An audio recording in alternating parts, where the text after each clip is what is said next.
right, we are now live. Welcome everybody to the QGIS 2021 Festive Mapping Festival. And Hannah's joined us as well. Welcome, Hannah. I'm just going to check if everyone in the room can see the feed.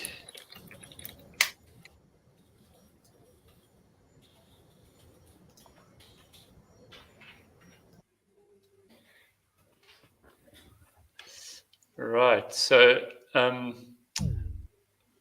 just for those who haven't joined one of our previous History of One co-mapping events, basically the format will be that we shared some data. If you want to play along at home, we welcome you to do that.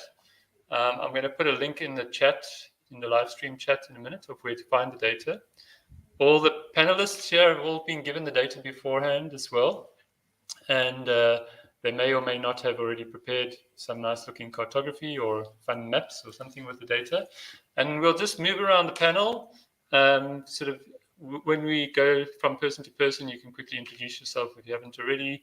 And then if you share up your screen and just show us what you're working on, or if you've made a big aha breakthrough in your map, you want to just raise your hand and we can switch the camera over to your screen share.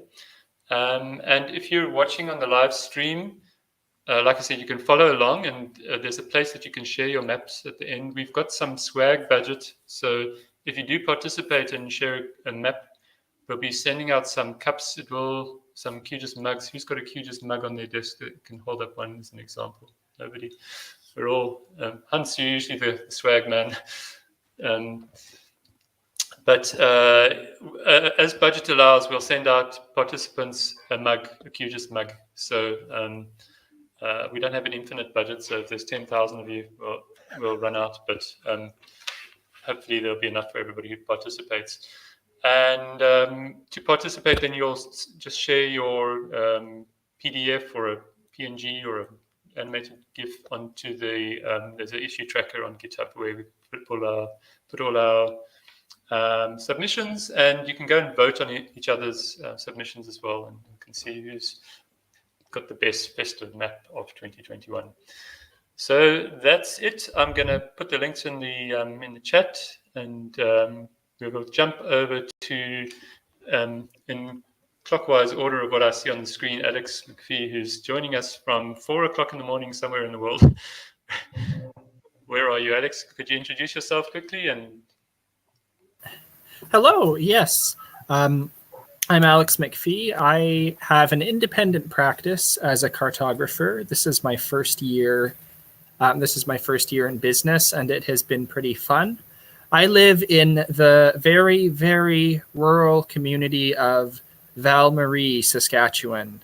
There are 110 people here, and I am 120 kilometers from the nearest traffic light, which means it is pretty much the only place in Canada where someone my age can afford to buy a house. So I love it out here. It suits my lifestyle. It's the service center. It's the service center for Grasslands National Park, so it gets more visitors than the average town of that size. But enough about my geographic setting. I decided to challenge myself for this event by creating something that doesn't even use the QGIS layout manager. I wanted to see how nice I could make a screenshot of the QGIS project window. And thanks to the brand new annotation feature, the answer was I was able to make something fairly nice. What may be less nice is my ability to use the screen share feature on this unfamiliar piece of software under pressure. Let's see if I can get that going.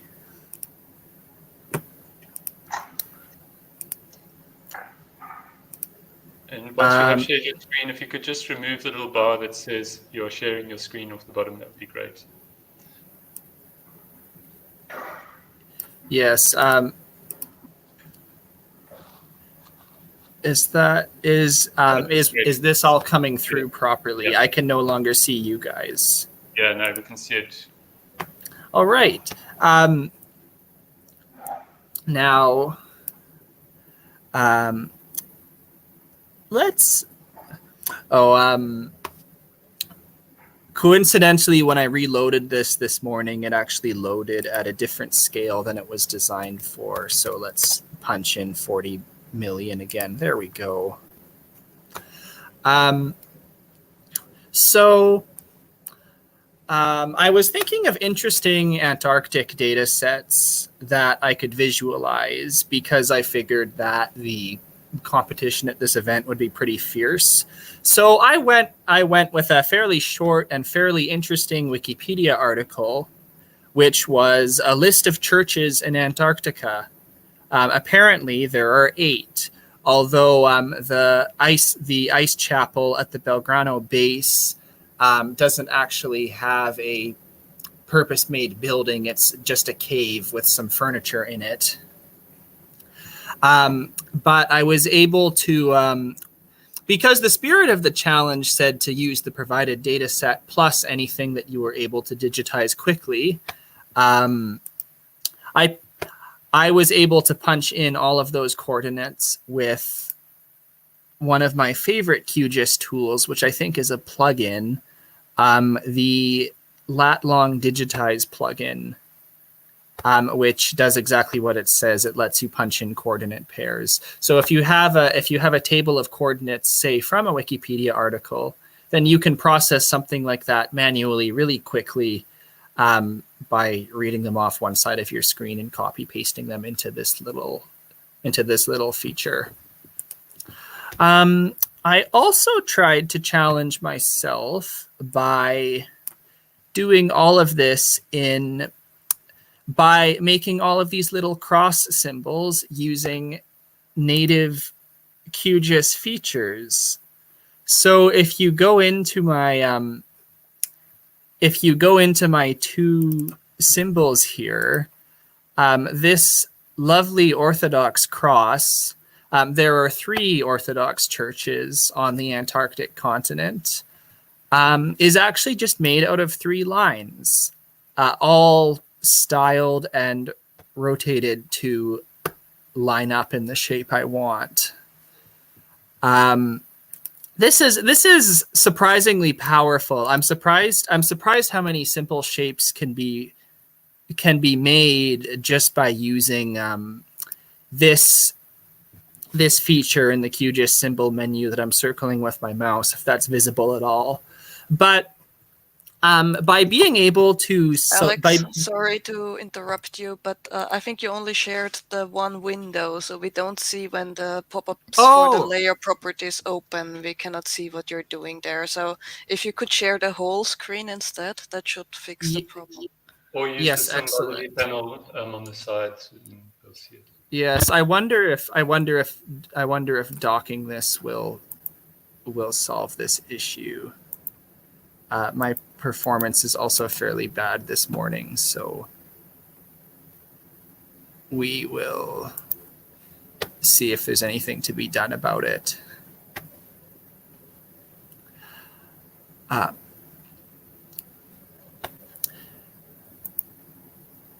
Layer.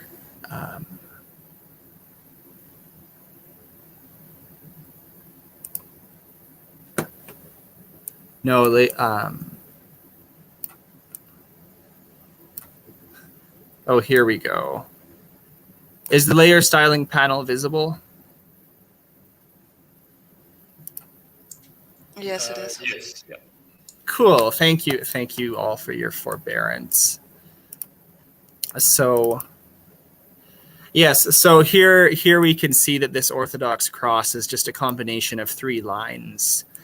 This is so. What makes this work is that you can choose 9 unique anchor points for any one of these symbols, and so that first of all, that lets you make a cross marker which is tall and is anchored at its base. You can see that the base of these symbols are all on their actual location, and it also lets you play around with enough other stuff to form this fairly complicated shape. The only wrinkle is that I had to do a little bit of trigonometry to make sure that the slanted bar on this cross was centered with respect to the main stem. Now I'm second guessing myself, thinking if these all have traditional names that I should know off the top of my head. But in order to calculate the y offset of the slanted bar here, I had to think on my feet. I'll admit I just did this by trial and error. It's been a long time since I formally studied basic trigonometry.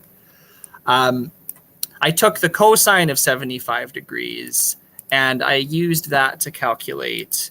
I multiplied that by my x offset of negative 2.5 millimeters. Anyway, so I struggled through that, but the final result is symmetrical, and I am fairly proud of accomplishing it using only the stuff that's already in the simple QGIS library. I did not have to open Inkscape to design this.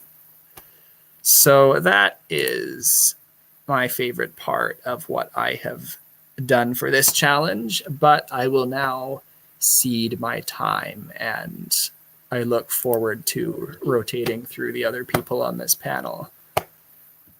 And if anybody in the stream wants to ask questions of the presenters and panelists, please just pop a note in the chat. I also just want to ask, before we carry on to the next person, if you did use the Quantarctic data set, please remember to just acknowledge them, because I think that's one of the conditions of the data sharing, besides just being a nice thing to do, is that we should acknowledge the project. I have put a link to the Quantarctica project in the stream as well, so if anybody wants to see all the great things they're doing in that project, go and have a look there. They're really, besides this screenshot from QGIS 1.8, which is a nice blast from the past, the site is really beautiful, and they've done a great job of assembling this data and sharing it with everybody. Anybody volunteering to be the next show and teller? Sure, I'd love to. Sure, thanks, Anita. Okay. Just introduce yourself for the masses again as well, Anita. So it's Anita Grasser coming to you from Vienna today, unfortunately without camera picture, but I have prepared a really nice example based on Quantarctica. I haven't digitized anything myself, so this is all original from the Quantarctica project. And when I saw that there's actually ship trajectories in this data set, I knew I had to do something with that. On this screen, you also see, maybe you recognize already the style that I tweeted about a couple of days ago with the snowflakes on the land. So I will shortly show how that is done. But mainly I wanted to make maps, and it's actually a whole atlas of all the expeditions that are included in the Quantarctica project. So the layer says it's 5 historic expedition routes, and if we look at the attribute table, there's actually 10 different features in that. And if I understand it correctly, it's 5 expeditions that are split depending on the type of the trajectory. So there are sea trajectories, there are land trajectories, and there's even one air trajectory. But so what I wanted to do is an atlas that shows these 5 expeditions and their different stages. And that's exactly what I want to show you right now, how it looks like. So there is an atlas with 5 pages. And the earliest one is the Russian expedition by Bellingshausen. And you can see that they basically circumvented the whole Antarctic. I decided to have dashed lines with small arrow symbols for the ships. It was a bit tricky to get the labels. So the label here on this trajectory, that's the names of the ships that they use, the Vostok and the Mirny. Maybe I can show you first how that is achieved so that it's not completely wonky. Anita, can I just interrupt you for a second as well? Your display is quite fuzzy, so it's quite hard to see the screen clearly. If you can go in your Jitsi settings and just check that you've got it on the high quality for your streaming. Let me see. Settings, device, microphone, camera, audio. No. In which settings could I improve that? I need to find it quickly. The performance settings. If you go on, there's like ellipsis bar in the Jitsi menu. Yeah. And then Performance settings. Okay. and put it to highest quality. It is on highest quality. Maybe the issue is because my screen is Very so high high resolution. resolution. Yeah, that could be. Because I'm just worried we miss out on on all the fine things you've done because it's not possible to read anything on the screen at the moment. If I share only the window and make the window smaller, then I always have to switch between the layouts and the main window there. Well, let's see, maybe that helps. So this is should be the QGIS window.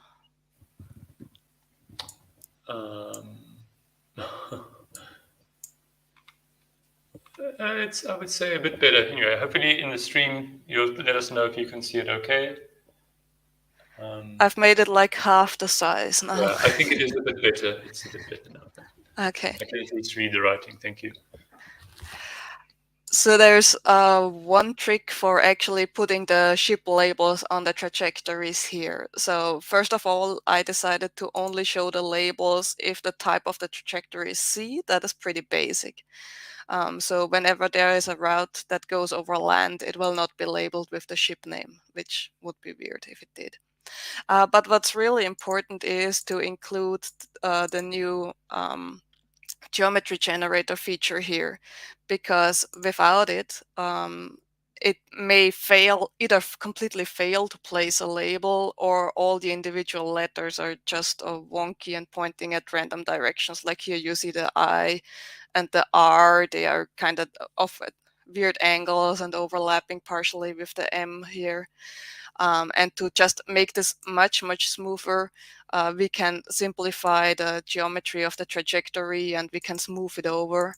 And that helps us to have a much more nice looking label that does not have any letters pointing in weird directions.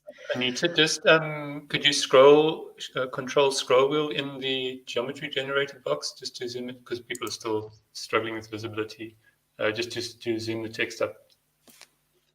Control that does wheel. not. No, it doesn't work in there. Okay. We're trying the best we can, audience. Or maybe I guess I can open the editor. But there's not much here, so it's a simplify call and a smooth call. And we don't see the editor because it's on a separate window, so never mind. Right. Maybe I should switch to my laptop that has a much, much smaller screen. Okay.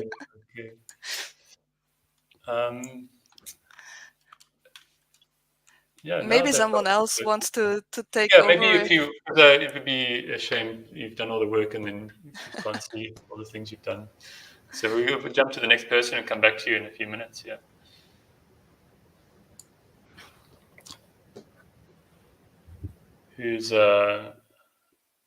Who's next?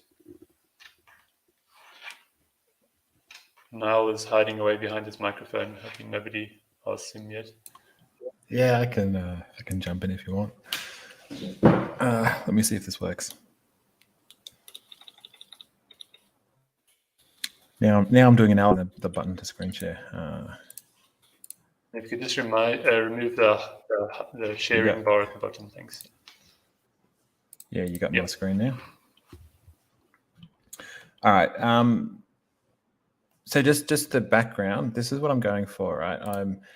I want to try and get this kind of feel, like a Christmas card happening, but also kind of mix it with like this top-down RPG style map, I guess, or Dungeons and Dragon map, maybe you want to call it, fantasy map. So I've kind of taken some liberty with this data set here because if you have a look, I actually am using the Antarctic one, but I've just picked one little island here out in the middle of here, wherever that is, that I like the shape of. I kind of like that. I don't know. the outline of that. But it was a bit too blocky, so I've just retraced that here. Where am I? So I retraced that to make it kind of more interesting. Took some liberties there. And just been slowly building up to try and get a nice base to put some stuff on. So we've got an ocean layer in the background there, and then just using some things like shape burst and that to get some more texture into this this background layer. Got some little wavy lines there coming off the ocean that I kind of like the look of. And I was just trying to get actually a hillshade here on top just to add a bit more variation, I guess, in this landmass. And this annoying little gremlin here has come through from the from the DEM that I resampled. And I'm just getting out now because the original DEM was pretty low resolution, kind of. I don't know, maybe there's 100 pixels on my island there. So I've just been cheating a little bit, and I resampled that up so I could try and get a better hillshade out of the resampled one. And I'm going to see if this is enough to kind of fix that little annoying gremlin, because that was kept annoying me every time I saw it. That's where I'm at. My goal by the end of this session is to have a nice little Christmas village somewhere on this island with some animation and some fairy lights and some other little interesting things there. Awesome. I see Me joined us as well. Nice to see you here. Mia, or Me, I forget how to pronounce your name properly. We don't have audio for you.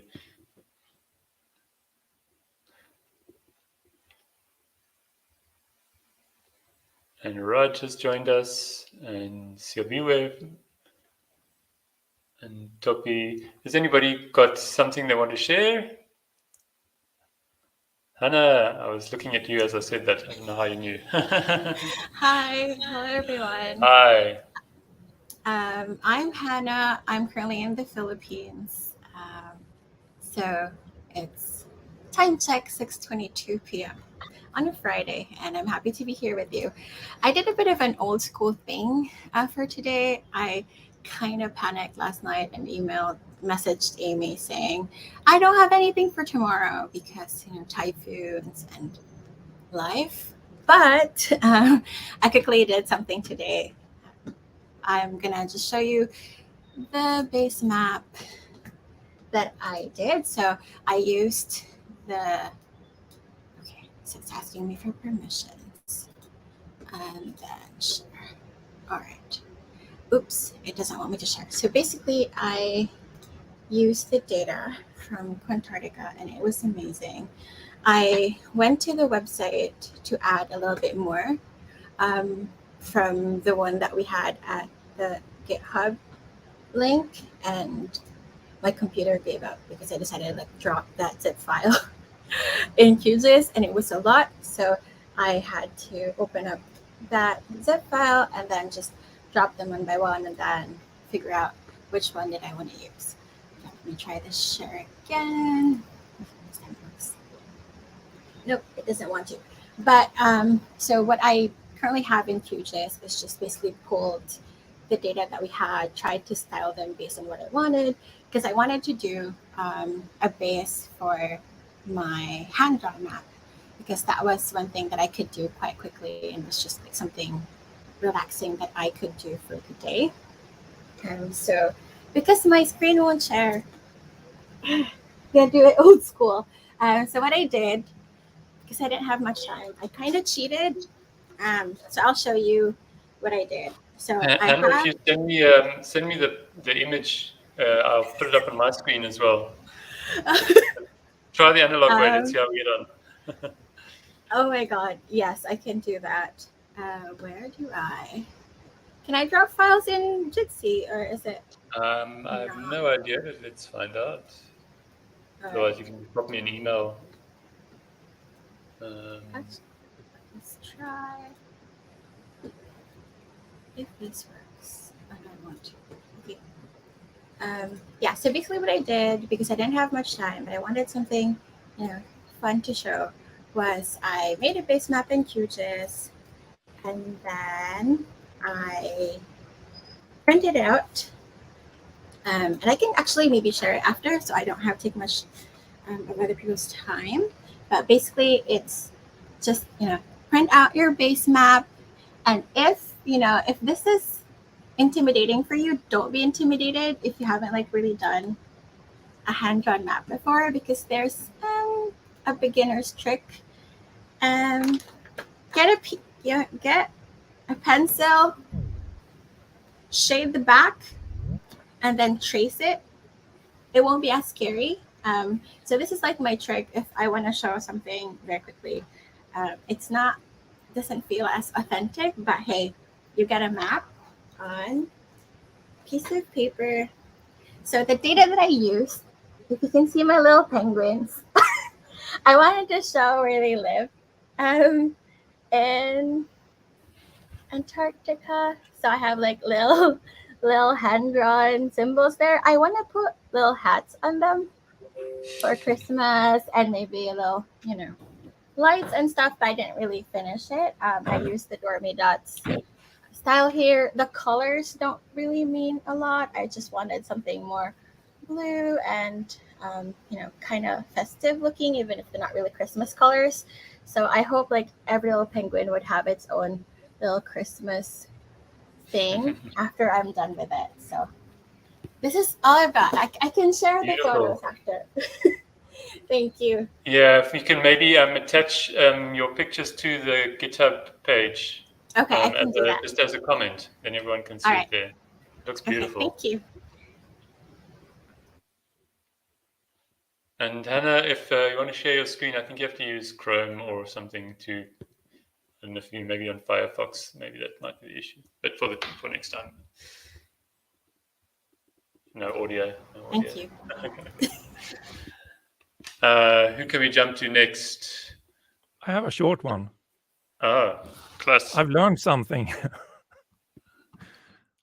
Let me just share a short one. Just introduce yourself a little bit for the audience as well, Klaus. My name is Klaus Karlsson. I tinker with QGIS, and I tend to tell people about what I do. So hopefully some of you have heard about me. I live in Sweden, so it's in the middle of the day right now. And I did start to look at the data early in the week, but I haven't done too much with it. But my theme will be penguins, like Hannah did. But I will work inside QGIS. But one thing I learned when I used this DEM, the elevation data, is that I wanted to add the hillshade style from QGIS, but it creates this black outline, and I couldn't get rid of it. I tried everything, but then I got a tip that create a virtual layer from just that raster layer, and in that let's see, where is it there? You add a 0 to the no data field. That will get rid of that black outline.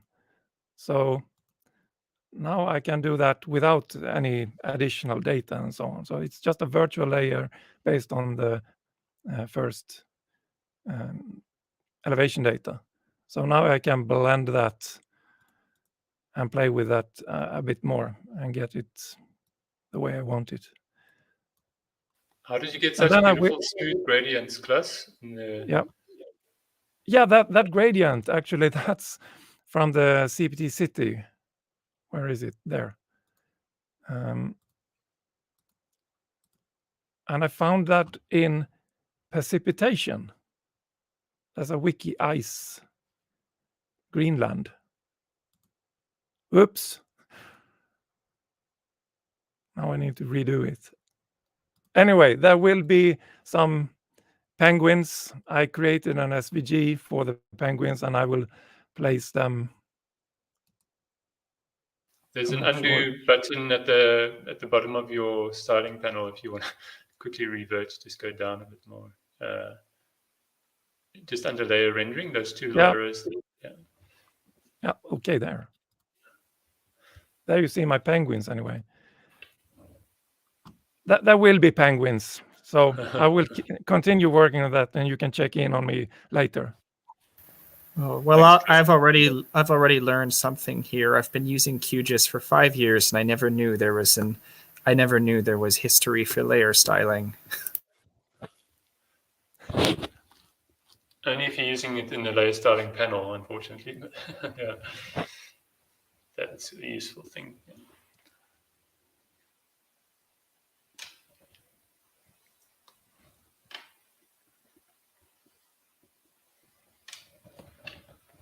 Hans, how are you doing there, Hans? Do you want to? Yeah, I think it's a good bridge with Klas and his hillshade stuff. By the way, the technical issue why that border exists is because hill shading uses a window operation, so you lose one cell at the border always. So therefore, your area needs to be a little bit bigger, but that's difficult if you have an island. So let me share my screen and show you some hill shading weird tricks that I used.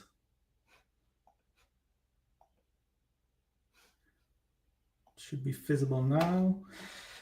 And there was also this pro tip to show my camera too. Okay. So here you see the hill shading, and what you've seen in the previous presentations was that it's not so prominent in this area.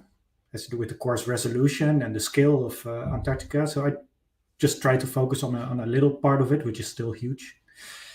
And if you apply the hill shade, then you need to exaggerate it quite a bit to get a nice effect. So here I exaggerated it with the Z factor 16 to get this shading, but it was not exactly what I wanted. I also added contour lines.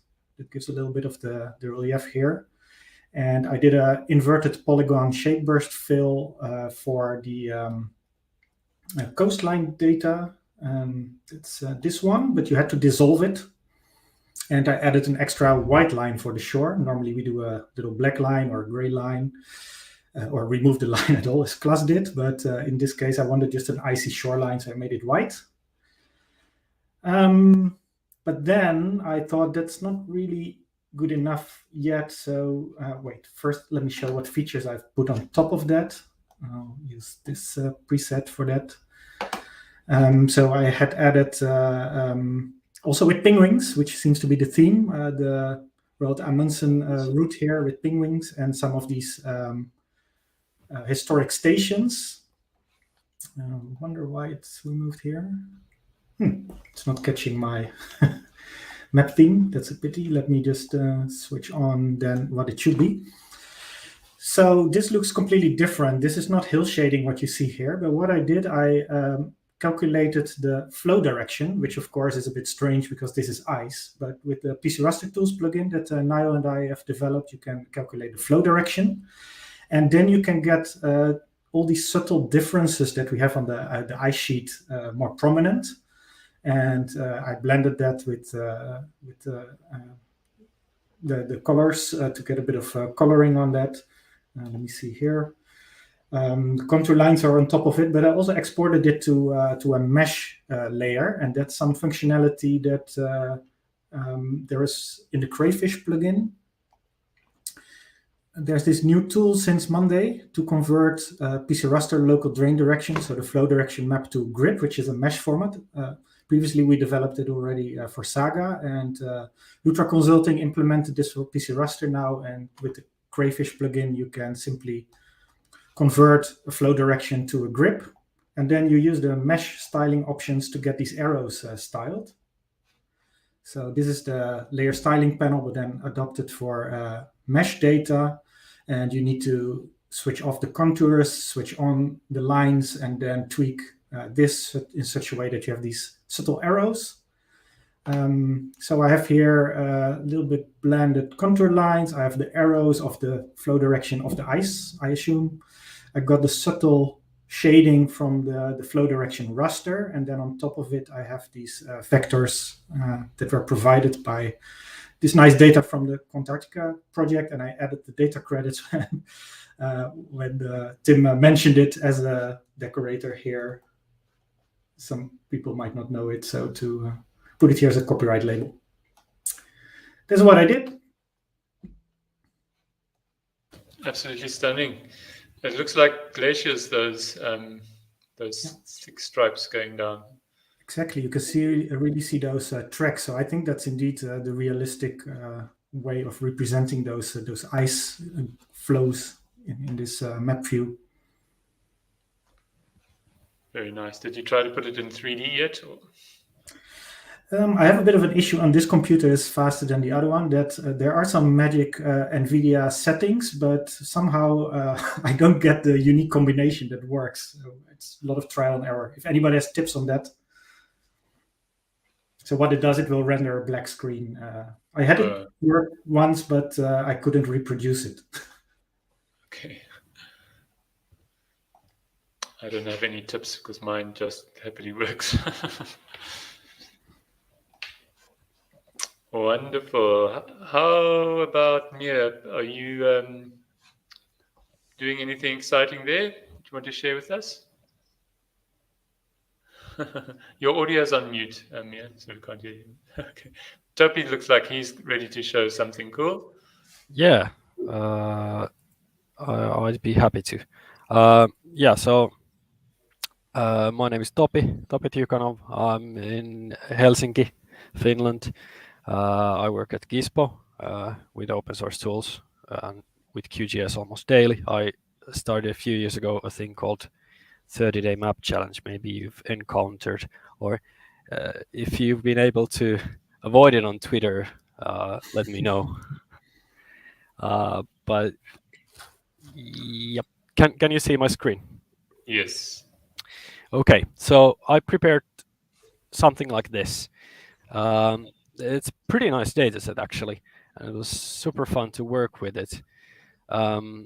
This is actually a really typical thing what I do with 30-day map challenge, that I find an interesting data set, then try out what can I do with QGIS with it. So few things I'd like to share from there. One trick I've used a few times, especially when it comes to islands, is this coastline. I'll actually zoom in here so you'll see what I'm talking about.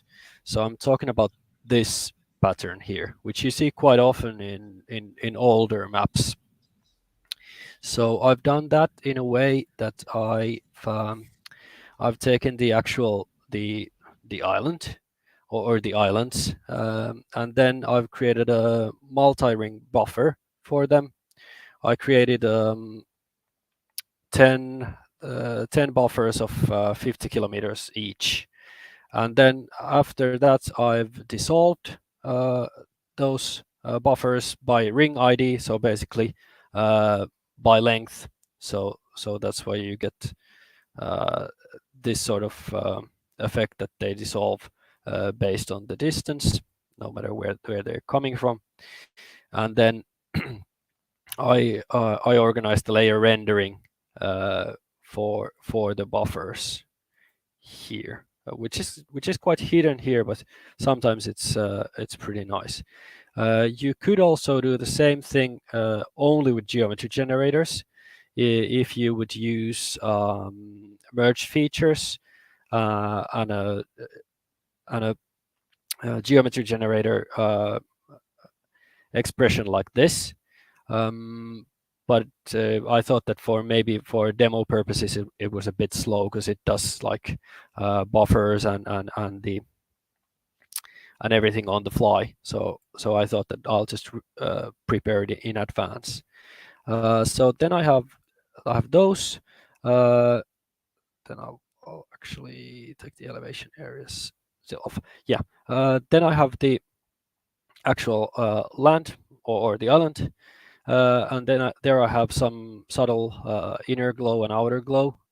And then one thing I really like is the elevation areas. So I took the contour lines, the 100-meter contour lines from the data. I dissolved them by elevation and then created polygons from the lines. And then for these polygons, I used random marker fill. and I used the I don't know if you call this a triangle or what is it? An arrowhead. I used an arrowhead because it looks like a mountain to me at least. And then to scale it based on the elevation, I used an expression here.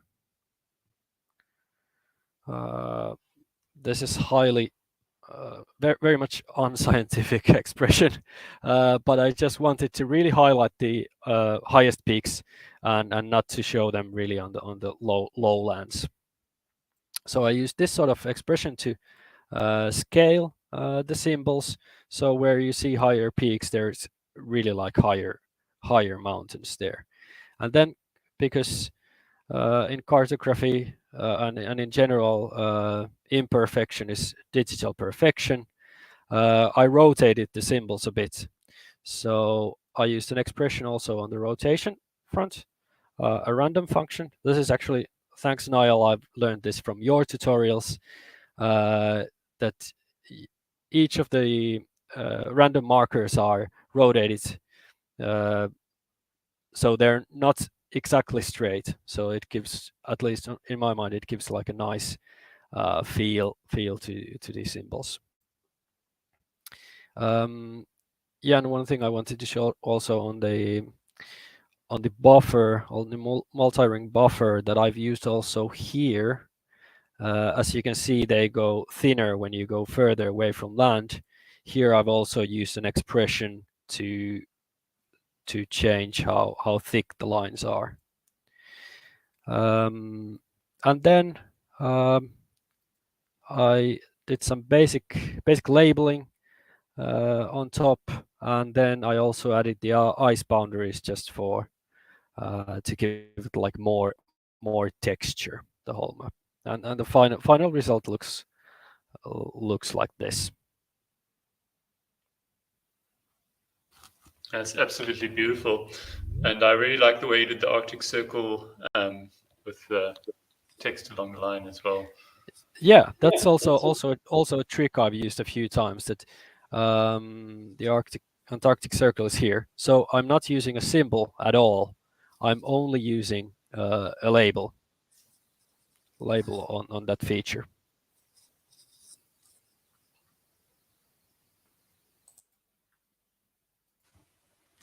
Lovely stuff.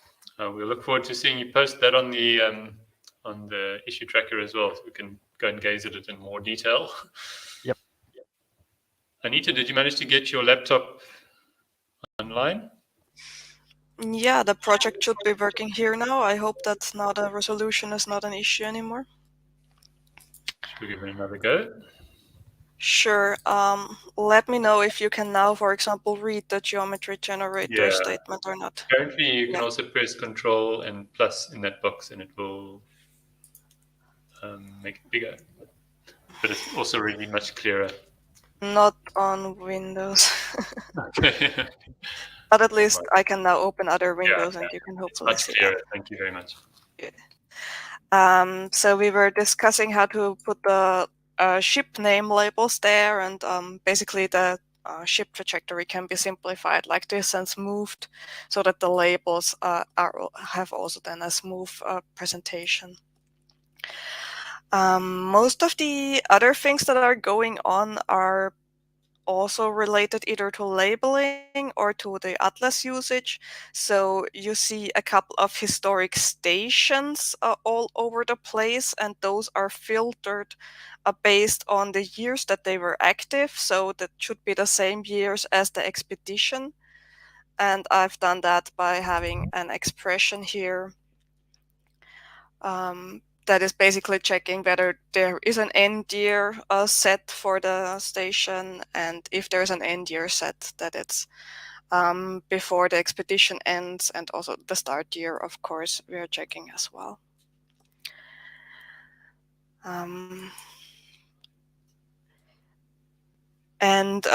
So this already uses the atlas feature information, and there is more atlas feature information that is used because I already showed you that the expedition routes, there's actually 10 features in here. and all the individual trajectories that belong to the same expedition, they actually have the same value here in the leader. So for example, the expedition by Shackleton consists out of 3 line features. So if we want to show all those, we have to check that the leader information is the same. So what I did in this case is I have a rule-based styling, and I check for all the sea routes that the Atlas feature ID is the same. And for the other routes, so for the land routes or for the air routes, I check that the leader is the same as the leader in the Atlas feature. And that the feature ID is not the same. So basically that's how I avoid that the sea routes are shown again.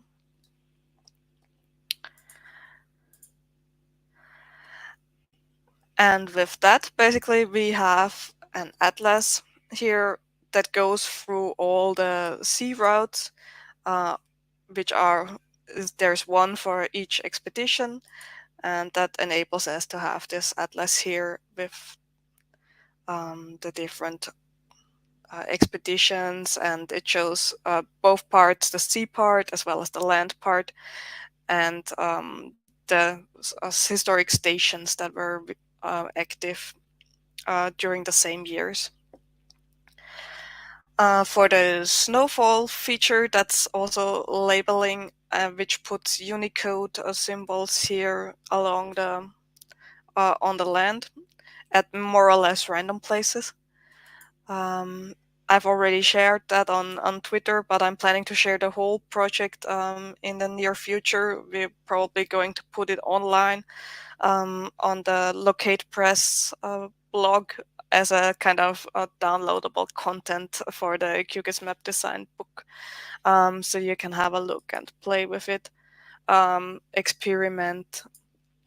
The whole idea of the snowflakes is to have a rule-based labeling with these different Unicode snowflake symbols, and some of those are placed, so they're all placed with free angled mode, which results in them having different rotation values, but it also makes it pretty slow. So you might have noticed it always takes quite a while until something renders on a map, and that's because these labels that are colliding a lot, and they have free placement within the land, that's taken a while to render.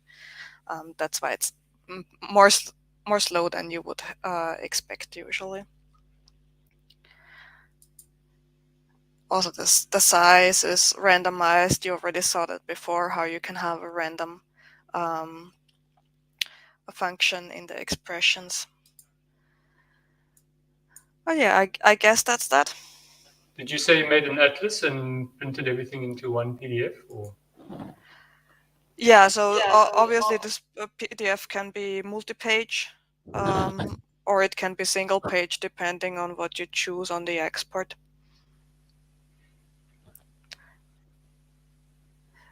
I guess I will upload the whole multi-page atlas eventually.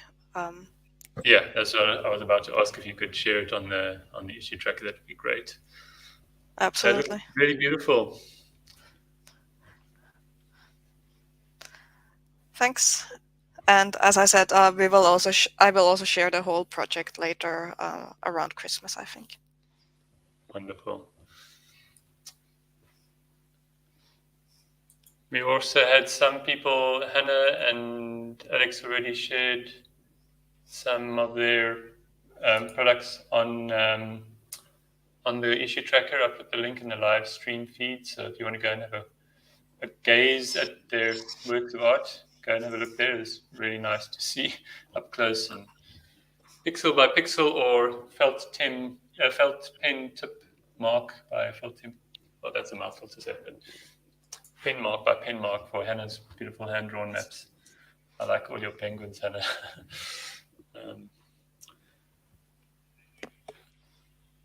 Let's see. Are you, Vicky and Charlie, are you, and Siabiwe, are you guys been conjuring up any magic there? Can you hear me? Yeah. Audible this time around. Yeah, so I didn't know if we were supposed to prepare something. I thought it was live mapping session. So stop sharing my screen if I can. Basically, the idea that I was going to go with was when I saw the data, first thing I thought of was, hey, I've seen the South Pole in the map before, and it's on the QGIS README that was redone this year, I think.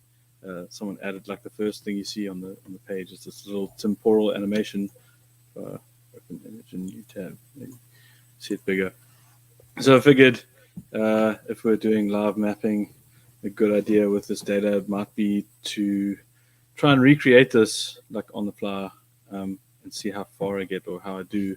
So obviously the first challenge is just styling the data that we got, and then this kind of radar-looking graticule that's going on there, which is of course always challenging when you're working in polar regions and working with polar coordinates. Things render funny and work funny, but had faith in QGIS. So starting off, I just I change the background color. If I change it back so people can actually see how it works. But basically, I also thought I would mask off the region of interest, so kind of like that map. Of course, the projection is a bit different. The one in that map is probably got a different level of distortion, so I'm not going for like exact match, but I'm trying to get as close as I can. Just very simply. So first thing was to like do this inset shadow, which I can manage with the drawing effects. So we have that base data layer. If I just give this default styling so people can see the layer I was working with. This was just turn off draw effects and give it a simple feature fill. This was the data that I'm using. It's just kind of the entire region of interest, and it's got like the continents and some ocean. So created a mask with an inverted polygon render, so I can like cut off the area of interest that I want to work with, and then do this inset just with draw effects. So I've used different layers for everything, but often you can kind of combine these things in QGIS. And then I've got an inner shadow, and I've turned off the source features so you can't actually see them. So it just takes all of the features together, and it gives it a nice shadow very easily. So that was quick and easy. Then the creation of the graticule I actually did in another QGIS project. So you can see it's geographic. Just did in 4326, used create grid at 5 degree and 10 degree intervals. I just did the grid extent from the southern hemisphere though. So of course I've got these two grids. I copied those across into my project. And then of course, because we're using this kind of as a Muthal projection, it renders as this nice kind of gradient. This radial kind of grid. And then the styling I've done for that, if I move these on top of the mask, you'll be able to see it a bit more effectively. So mask takes a bit of time to render because it merges all the polygons in that inverted renderer. So the styling I've got here, I'm just using an expression to define color by HSLA, which is hue, saturation, lightness, and I'm using alpha channel as well. It doesn't seem to be working properly, which is why it's white on the edge and not invisible. But basically the grids that the grid generator creates for us, it gives us the attribute of like the grid coordinates. So it gives us like the bottom as an attribute. So I can use that as a filter and make sure that the center features of the grid don't render. And then I'm using that kind of HSLA and then the actual bottom coordinate from those attributes to define the color using HSLA. So that's why you can see it goes like from dark green to like light green. And it's supposed to go more transparent as it goes further out, but there's probably something wrong with my expression. So that's like the gist of like getting the grid together. After that, there was the creation of the features, which I don't seem to have down as effectively as I'd like. So here I'm just using like a line style, and I'm using the draw effects again to do that kind of outer glow.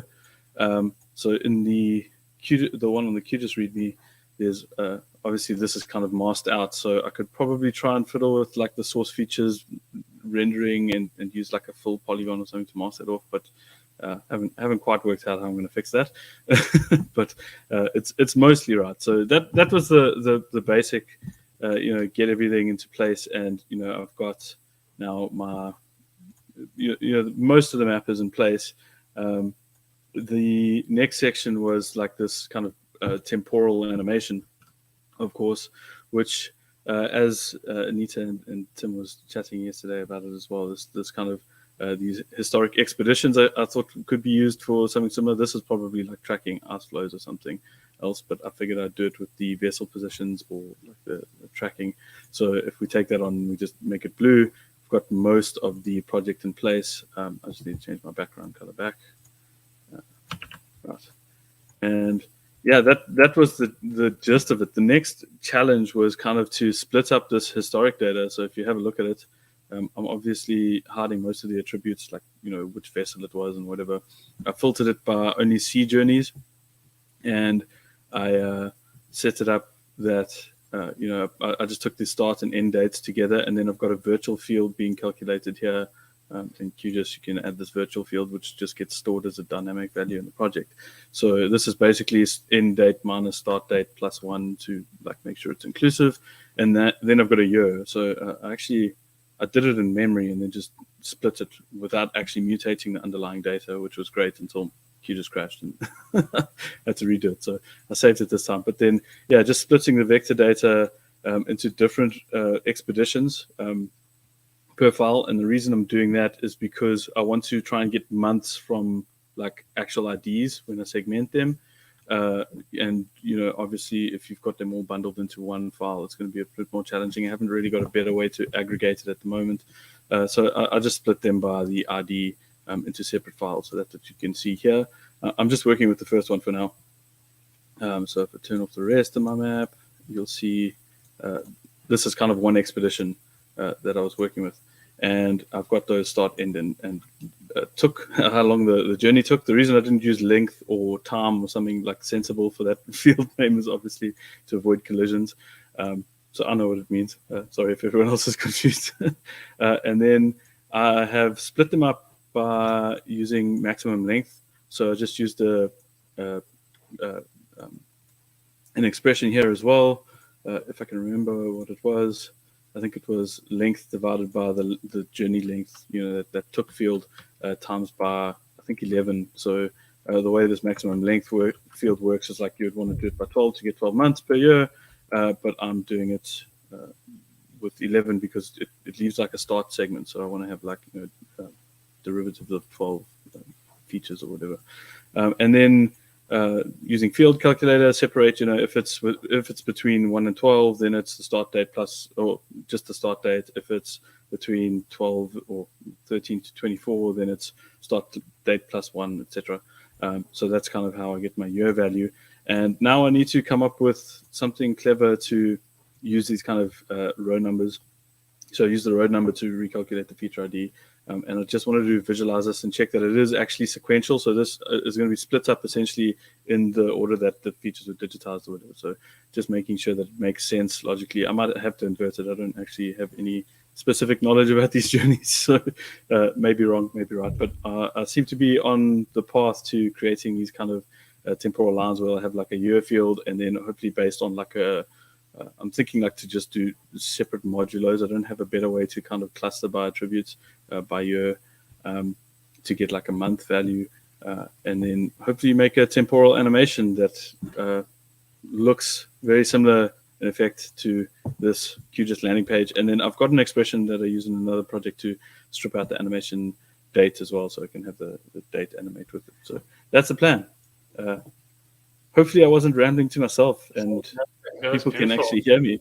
The memory layers that your project is hinging on, because next time it crashes, you have to start from scratch again. Otherwise, right. Did I stop sharing? I'm not even sure. Yeah, you stopped sharing. Yeah. Right, cool. So that was the plan. That's what I've got so far, and hopefully I have something usable in the next half an hour or during the open session. I'll keep working on it. Maybe add some historic stations. Cool. For those who can, if you can share the actual projects that you made as well, so that people who've been watching the stream can go and dissect how you did stuff, because and it's nice to show on the stream here, but probably it's even better if they can go and like dig into the settings and look for themselves how you did things. We have on the QGIS, on plugins.qgis.org, there's a hub there, and you can share small projects under 1 megabyte. I think it's 1 megabyte limit projects there, or otherwise potentially add them. You could chat to me if you want to add them in some other way. Thank you very much. There's some people I haven't met before. Kachi, how do you say your name?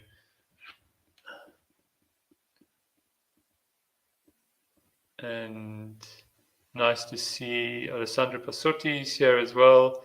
If any of you have got something you want to put up on the screen, or Siabiwe, Vicky, or Raj. I can share something. It's not great. Introduce yourself a little bit, Siabiwe, for the world. Hi everyone. My name is Siabiwe. My colleagues call me Abby, and I'm a junior GIS specialist at Cartosa.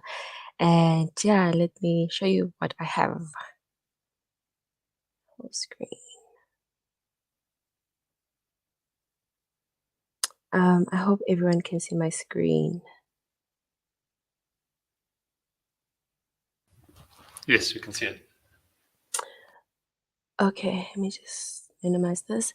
So, like Charlie, I thought it was going to be like a challenge where we come and then do maps on the spot.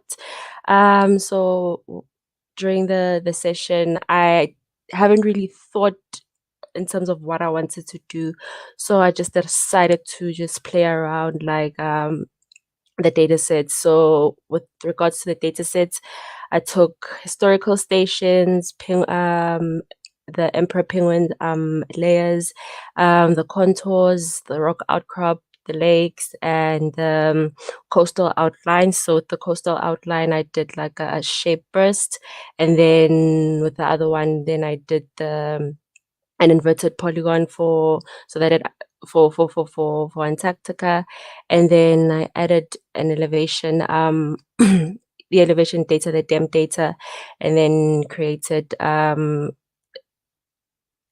added a pseudo color for it, and then added a hill shade for that. And then the one thing that I am currently now trying to fix is not fix, but just get right are the contours. So if I zoom in into the map, as you can see, the contours from how I'm seeing them, they don't look nice. They're not smooth out nicely. So that's what I want to get out, so that they can be smoothed out nicely, and then they just blend nicely with the other layers. And then with regards to the rock outcrops, I try to match the elevation color but make them a bit darker. So if I can switch this off, so these are the rock outcrops. So I try to hope I can just switch them on and off. So I hope you can, if I switch like the layer on and off, you can see the rock outcrop, so that the elevation layer also kind of pops up as well. Yeah, and then with regards to the weather station data set, I did a point cluster for the data. So I'm still trying to figure out get the right cluster symbol to cluster all the stations. So for now, I just chose the SVG, which shows just raindrops, and for the actual stations, I used an SVG for snowflakes. So I'm still trying to get the styling right, and so that each of the layers just blend nicely. So yeah, for me, it's just a simple map. Couldn't really think of anything that's wow. So yeah, that's it. Lovely stuff, Siabiwe. There's that smooth function that Anita was showing earlier that you can use to smooth out those contours if you like. The purists might complain about you doing that, but last time I did that on Twitter, so everybody said, "Oh, you can't go hiking on a map with smooth contours." So tell people not to go hiking in the ice pole with your map. Okay, I'll definitely do that. Yeah. So that's it from my side. Thank you, Abby. Maybe I can show what I've been playing with while we're waiting for the next person. If I can just find the share screen button. So I was just playing around with trying to do some kind of animations in the map, and so I time enabled a bunch of layers, and then I put the navigation, those 5 historic expeditions into the map, and I also animated the South Pole arriving onto the map. So I'll sort of just scrub it so it goes a bit quickly, but the idea is that you can create some kind of like a little scene of all these explorers cruising around, looking at the ice pole, and then you see these 2 stars here. Those are going to become the South Pole, and I spent a silly amount of time trying to figure out how to make them move in a kind of organic way and arrive in the South Pole together. So if you play it fast, you can see they sort of make a little loop into the map. And I did that using some technique that's used in JavaScript a lot called easings. And I went and I'm very bad at math, so I copy and paste coded some easing examples that I found online and just made a formula like this. Basically, the formula works out where you are in the time scale, and then applies this little cosine formula to kind of vary the one axis, in this case the x-axis, along a cosine wave, and then the y-axis is done in a linear range, so that as you're moving over time, it's moving sort of along the x-axis in one direction, and then on the y-axis it's sort of jumping up and down. And with that, you can create all sorts of fun effects. I just chose one of the easing functions. There's all sorts of different ones, but I thought it would be kind of fun to have some organic movement happening there. I played also around with some stupid ideas.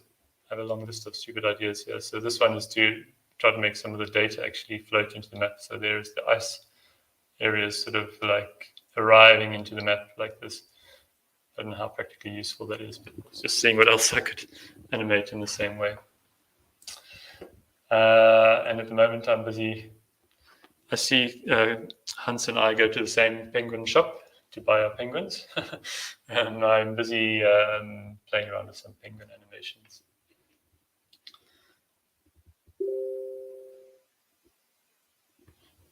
And shifting continents for fun. Yeah. It'd be nice to simulate continental drift and those things. Yeah, that would be a good idea. Yeah. Markethian has joined us. Welcome, Markethian. Are you mapping along with us?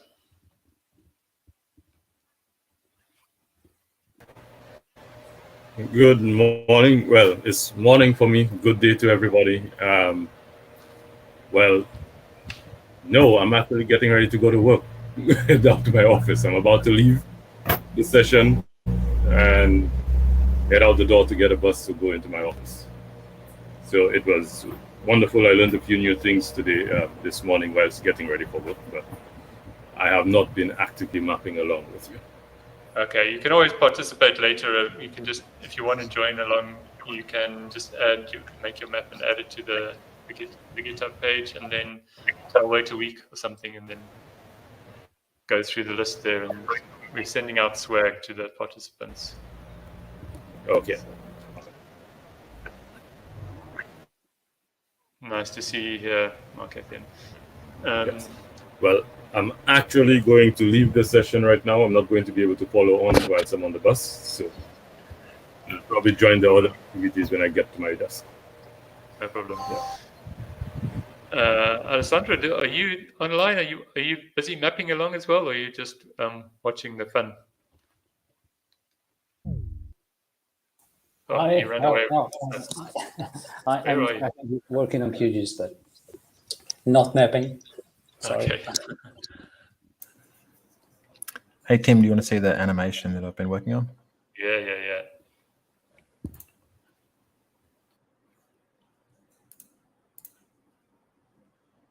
You got my screen? Yes, we can see it. So I was trying to add some movement here. So one thing I've done is this little Christmas tree. You can see that. Yeah, that looks nice. So this is kind of cheating a little bit. It's using this time controller, but just as a way to there's no temporal data in this project at all. It's just using that time controller to mess with the symbology. And basically there's a little rule in here somewhere. Where is it? In this thing that controls the opacity of these objects, of the points in the point pattern fill. My dog going crazy in the background. Yeah, so it's kind of getting driven by that the current frame number from this, and that controls that. And then I put this little train in here as well, doing the same thing. Oh wow! Did you just set the start and end date manually for the animation range, or? Yeah, I just typed in. I just wanted it to be really big, so I just chucked in any sort of number there. But basically, what it's doing is just doing this 25 frames per second. So at 25 frames per second. Oops! Oh no! That's my fault. My fault for running master version. Have you saved your project lately? Yeah. It would happen when I was sharing my screen, wouldn't it?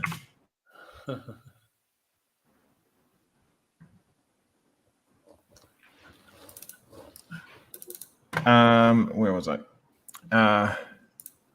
Start again. So, where would it go? This little guy. So there's just a line layer here. That's his track. And I'm using the marker line thing. So basically, using marker line and this offset along line is increasing depending on that current. So the whole thing I'm using this the time controller for is just to get this variable, and it's increasing at 25 frames per second.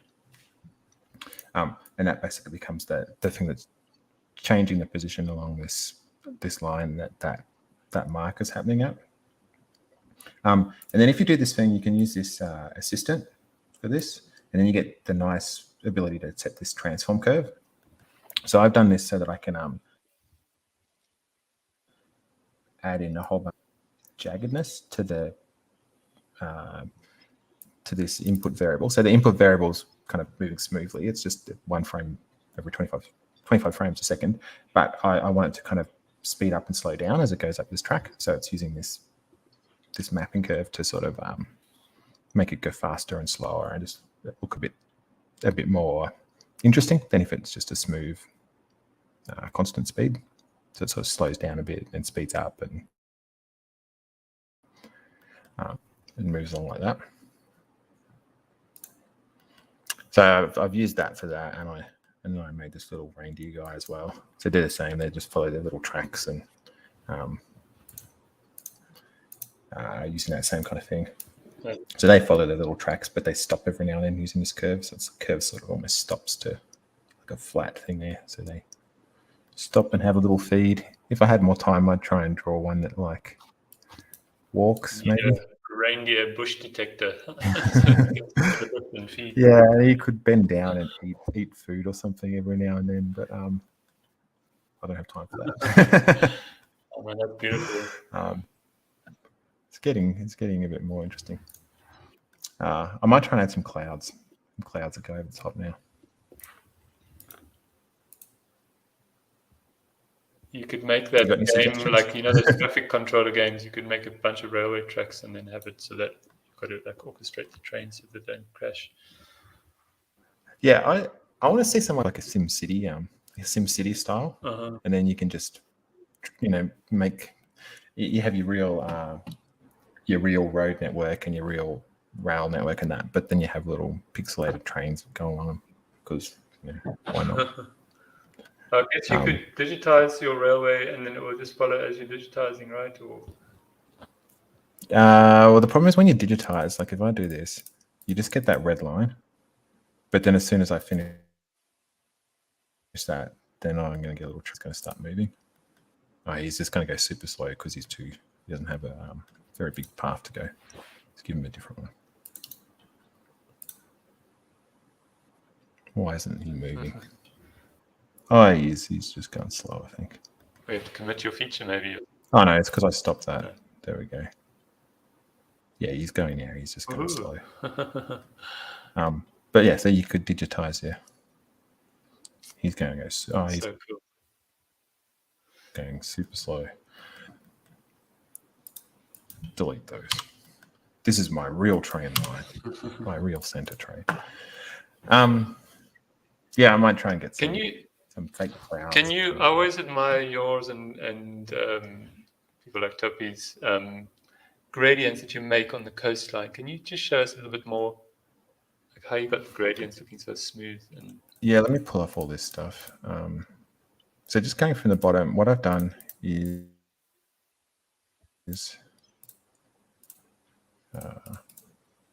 so basically I had this to start off with. Oh, even that's got a bit of texture in there. Let me turn off some of these. So that's the starting point, is just flat colors and that. But I almost always, I think, when I'm making a map, I'll put in a bit of variation, just at least for the coastline like this. So here I've just done that old inverted polygons trick with shape best fill, just to get like a real subtle sort of darker to lighter fading. This is a weird thing. Like technically, it should be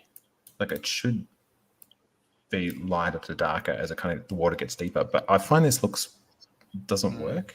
I can never get a lighter to darker gradient to look nice for that. But when you go darker to lighter, if I fix this back up again,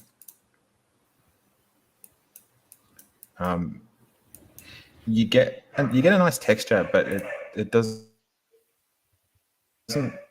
doesn't kind of visual effect that the lighter to darker real world situation has. So I always kind of do that, and I like that look. So I've just got that on top, and then this layer here is just using some geometry generators to basically take the coastline and buffer it out by 200 map units. And then I've used here, so this is my geometry generator, is just doing that.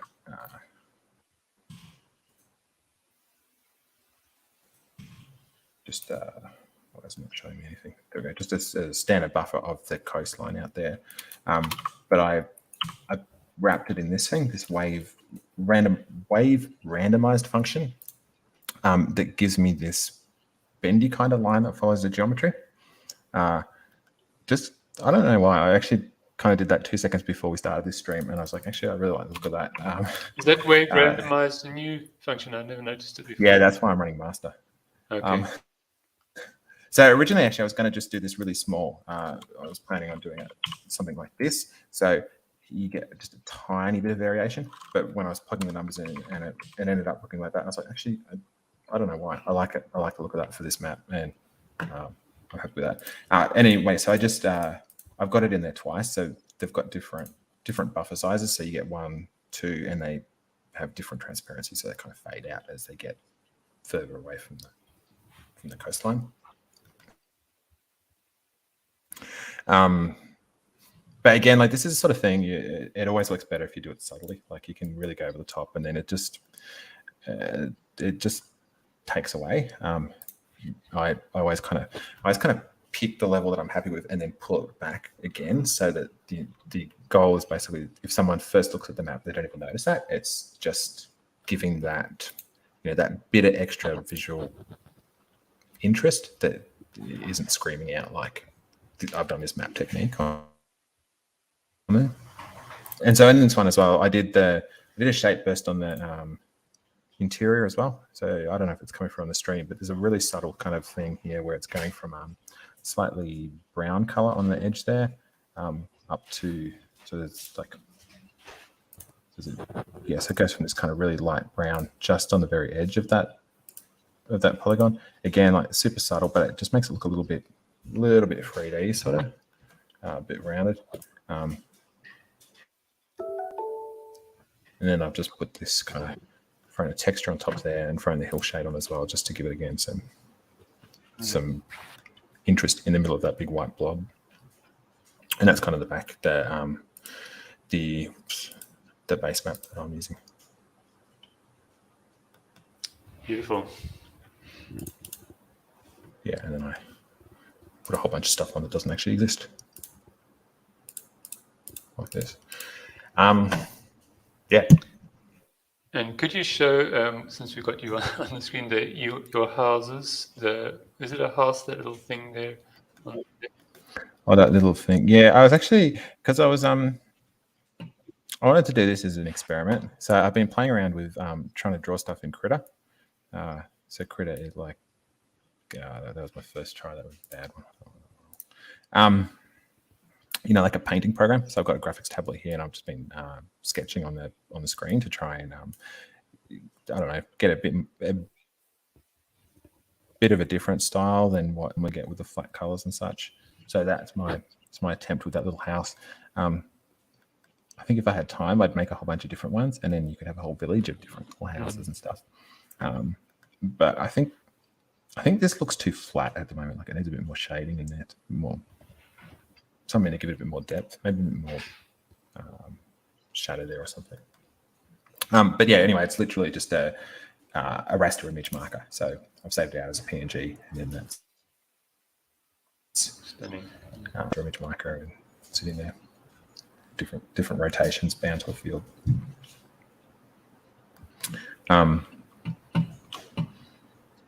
Yeah. Wonderful. So nice.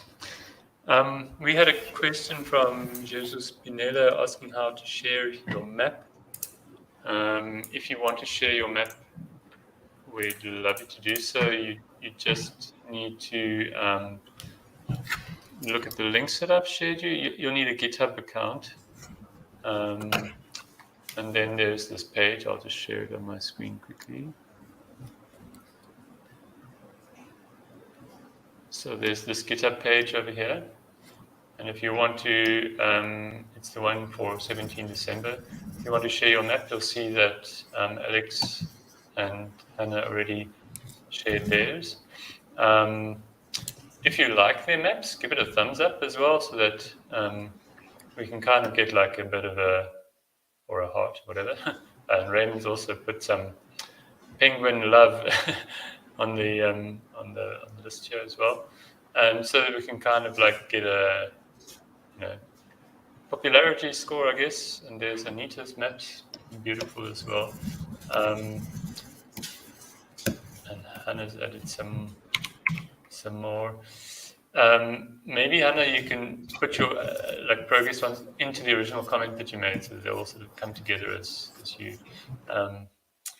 And then basically, if you want to add your own, you just go to QGIS. I don't know how many of you know that, but you can, instead of screenshotting it, you can actually go export over here and say export map to image, and that will give you like a nice quality image of your map as you see it on the screen. Or otherwise, you can just use your favorite screenshot program. I've got some key bindings there. Or you can make a layout and then print it out to your layout. And then you just go and add a new comment and either drag and drop, or if you've got a screenshot program like that, you can just paste it in. If you want to add it there, you'll probably need a GitHub account, which you just need to sign up on the. I think if you go into the site without an account, it will prompt you to sign up. You can link it to, I think, your Google or whatever other accounts you have. I will put the link to this page again in the live stream and in the description after the stream has ended. So look forward to seeing all the nice things you will add there.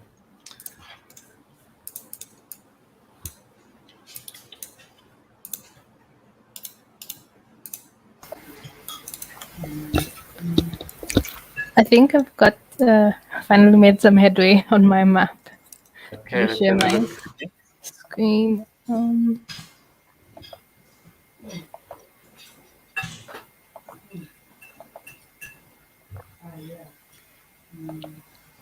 Okay, so this is how far I've gotten with my map. I hope everyone can see it.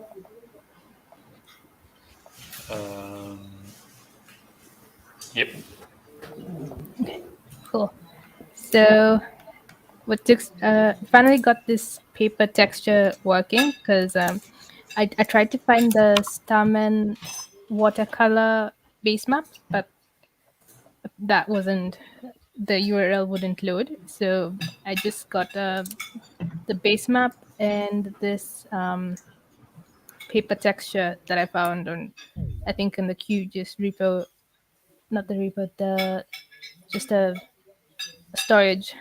I don't remember where it was, but I just found that raster field, so I used that. And I also, inspired by everyone doing the penguins, I got this cute little penguins on the penguin colonies. So what's next on my map is trying to find the lighthouses around here, then probably add little octopus monsters grabbing on the lighthouse for that, for just added effect on the map.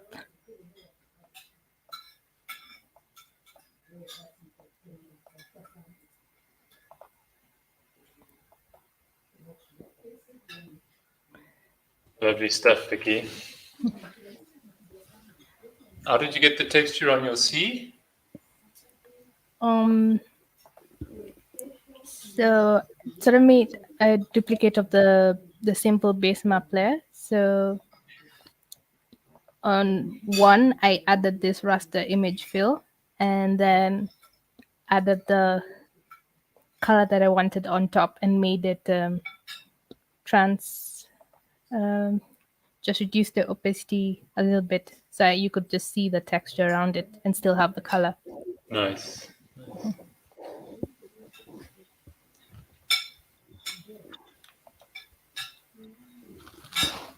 Just for those who were maybe watching this stream who are planning to join the open room hangout, which was following straight after this session, I'll start it when this session ends, and I'm not going to put a fixed end time on this session. So if you're waiting for that session, just hang fire when we finish.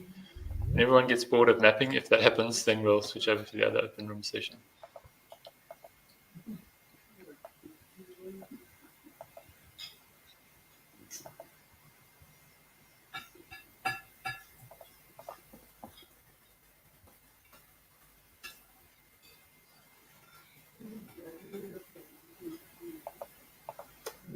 Oh, that looks nice. Yeah, I think I'm done. Wow. That is Very fantastic.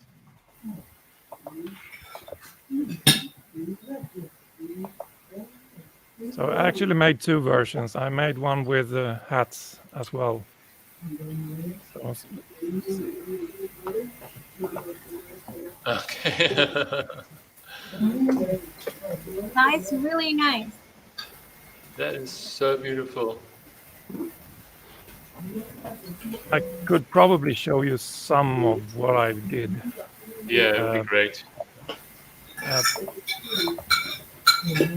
So first of all, I created a background. That's just a simple polygon. Just 1 moment, Klaus. Somebody needs to just mute their mic. I think it's you, Vicky. Thank you. Okay, sorry. Thanks. Yeah. Go ahead, Klaus. A plain colored background. That's just a polygon. I have my elevation data. I showed that before. And then I generated a grid for 5 degree. I think that's 30 degree. I don't know. I don't remember. That's not 5 degrees. But anyway, added the Arctic Circle, the penguin colonies, and fortunately, it had an attribute for the longitude. So I used that to rotate the penguins around it, because they are centered around the South Pole. And I used the assistant to create the size. And what else? Yeah, the background. I used a random marker fill with some SVGs for the snowflakes that I randomly rotated and varied in size. And then it was all in the layouts. So I did use a legend and this function to what is it? Data defined size legend. I didn't quite like the style of it that it generated by default. So I used that one and just inserted individual SVGs of the same size roughly. So I created my own legend with elements from the layout. In Inkscape, I did the penguin, and I also did this family of penguins varying in sizes, and tweaked the penguin SVG and flipped it horizontally and so on. I found a nice font that was stretched vertically because I needed that. And then I used styling, CSS styling, to generate the shadows and line spacing and so on. So that's basically it. That's how I created my map. It was quicker than I thought it would be, actually. Absolutely stunning. It's a really great job.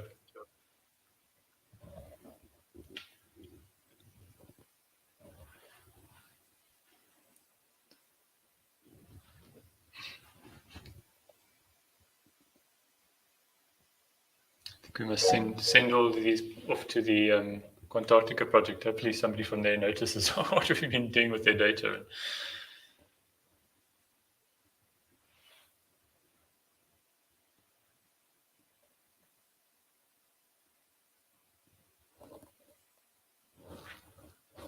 I see, Klaus, you managed to avoid making 3D, using 3D and Blender in your project.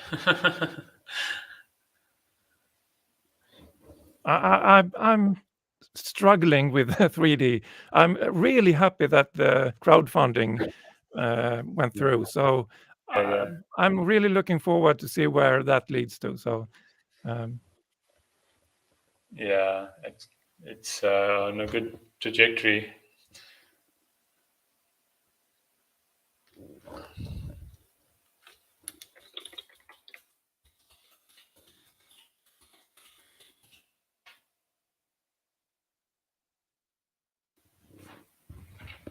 Maybe for those interested in the crowdfunding that we're talking about, I'll put the link in the stream chat.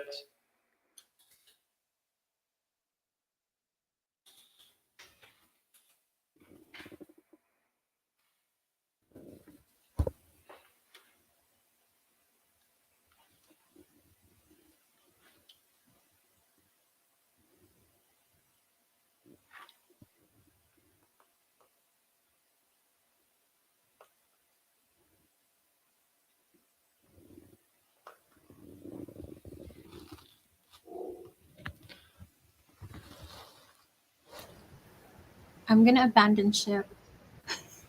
I have a work map waiting, so I gotta go. Thank you so much for joining us, Hannah, and for your contributions to the community through the year. It's been great having you on our open day in the past and seeing all the nice things you're tweeting.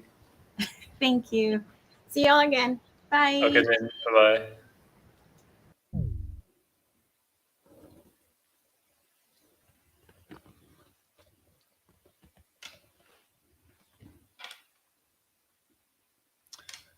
Maybe we can do a quick roundtable quiz and ask you what cartographic feature you'd love to see come in QGIS in 2022. You know that there's wavy lines coming.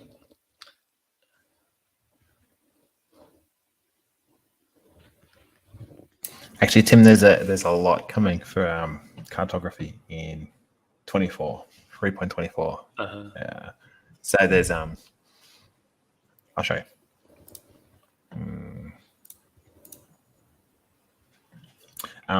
Some really cool new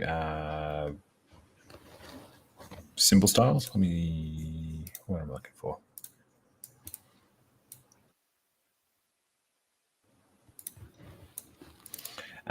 Like now you can do a raster line. So that lets you pick a raster file, something like this maybe. Will this work? Yeah, and then it basically bends that around that path. So you can get like nice kind of brush styles and pen styles and that, where it's not just a straight solid fill like this, but it actually has texture. That is awesome. Really good.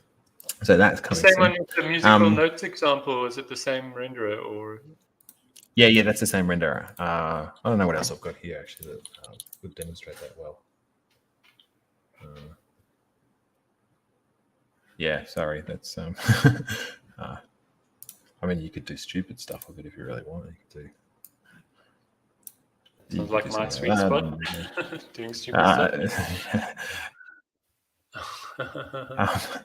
But basically, yeah, the image gets wrapped and sort of bent as there's a corner, and it generally works quite well, especially for things that are lines that are reasonably smooth, and also textures that are generally used, like a brush texture or something like that. It gives a really nice look. It seems to like seamlessly, like create a seamless style effect somehow cleverly as well. Yeah, not so well with this one because it's the image is not really mailing at all. But I'd like to see someone make a map with that style. Let's see what happens. There's also this one, line burst. So this is like shape burst, but it draws it horizontally along that line, where you could have a gradient. You could pick some crazy sort of thing, and it gets rendered perpendicular to the line. So the use that for like your coastline. You're having to use the whole shape burst. Yeah, look, this is the sort of thing that I do quite a bit actually. Like I haven't done actually for this one because I forgot that feature was there. But like if I've got a satellite image and a line network on top of it, maybe the roads or the rail or something, I'll generally put something like a thicker line that sits just underneath that actual symbol itself, like this, and then crank it up with a blur so that you get like label buffers really, but for line work, and it sort of just chops away at the surrounding features and gives it a bit like a halo sort of thing. So you can do that with a blur effect like this, just a solid line with a blur, but it's actually quite slow to render when you do those blur effects. So if you use something like that line burst one, where'd my line go?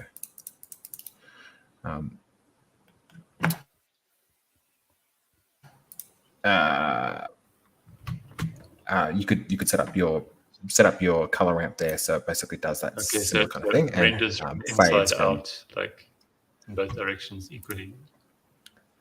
Yeah. So I do like let me just make a quick one here.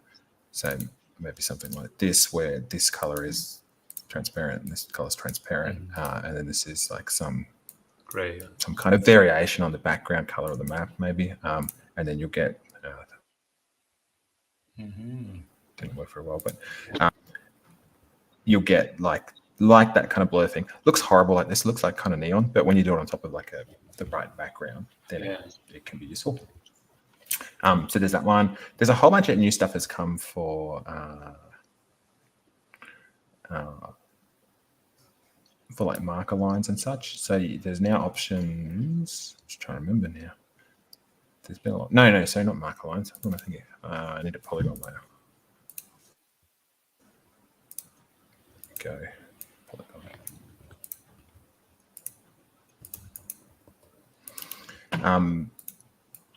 Point pattern fills. So this has gained a whole bunch of new features. Yeah. Like you can now have this clipping option. So previously, the default, like for current QGIS versions, is that it gets chopped off on the end there, those points. But if you go into this, say like no clipping, for instance, and that'll just draw all those points, or you could say they have to be, those markers have to be, so this is the center of that marker has to be within the shape, or you could say the marker has to be completely within the shape, like that. Mm-hmm. So that lets you get different effects than the standard cut off one is, especially if you've got something like these were.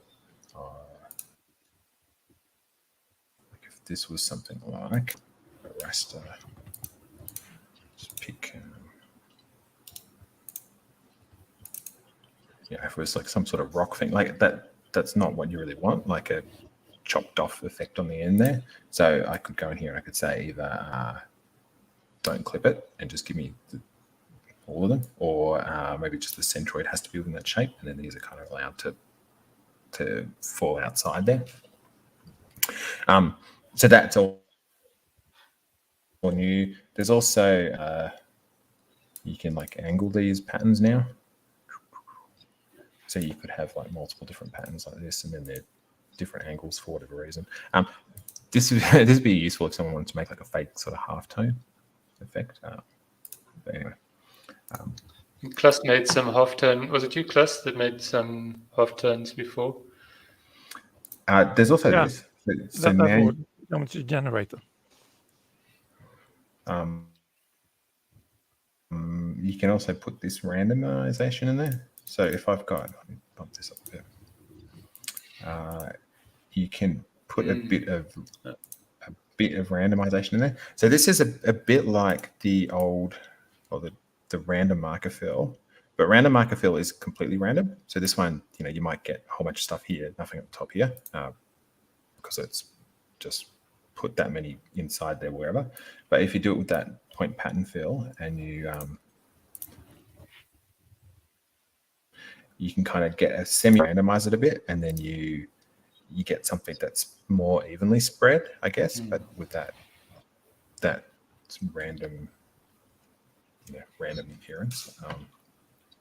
So that's kind of cool. What was Alex's little buzzword about computer things should be random, or what was the nice way you put it just now, Alex?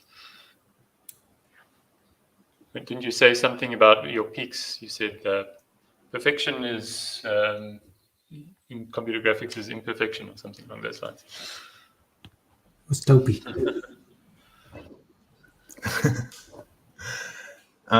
This has got some new stuff as well. Line pattern fill. Now it's so it also has clipping options. So you can say if these lines, if I had something in here, what's a symbol I could use?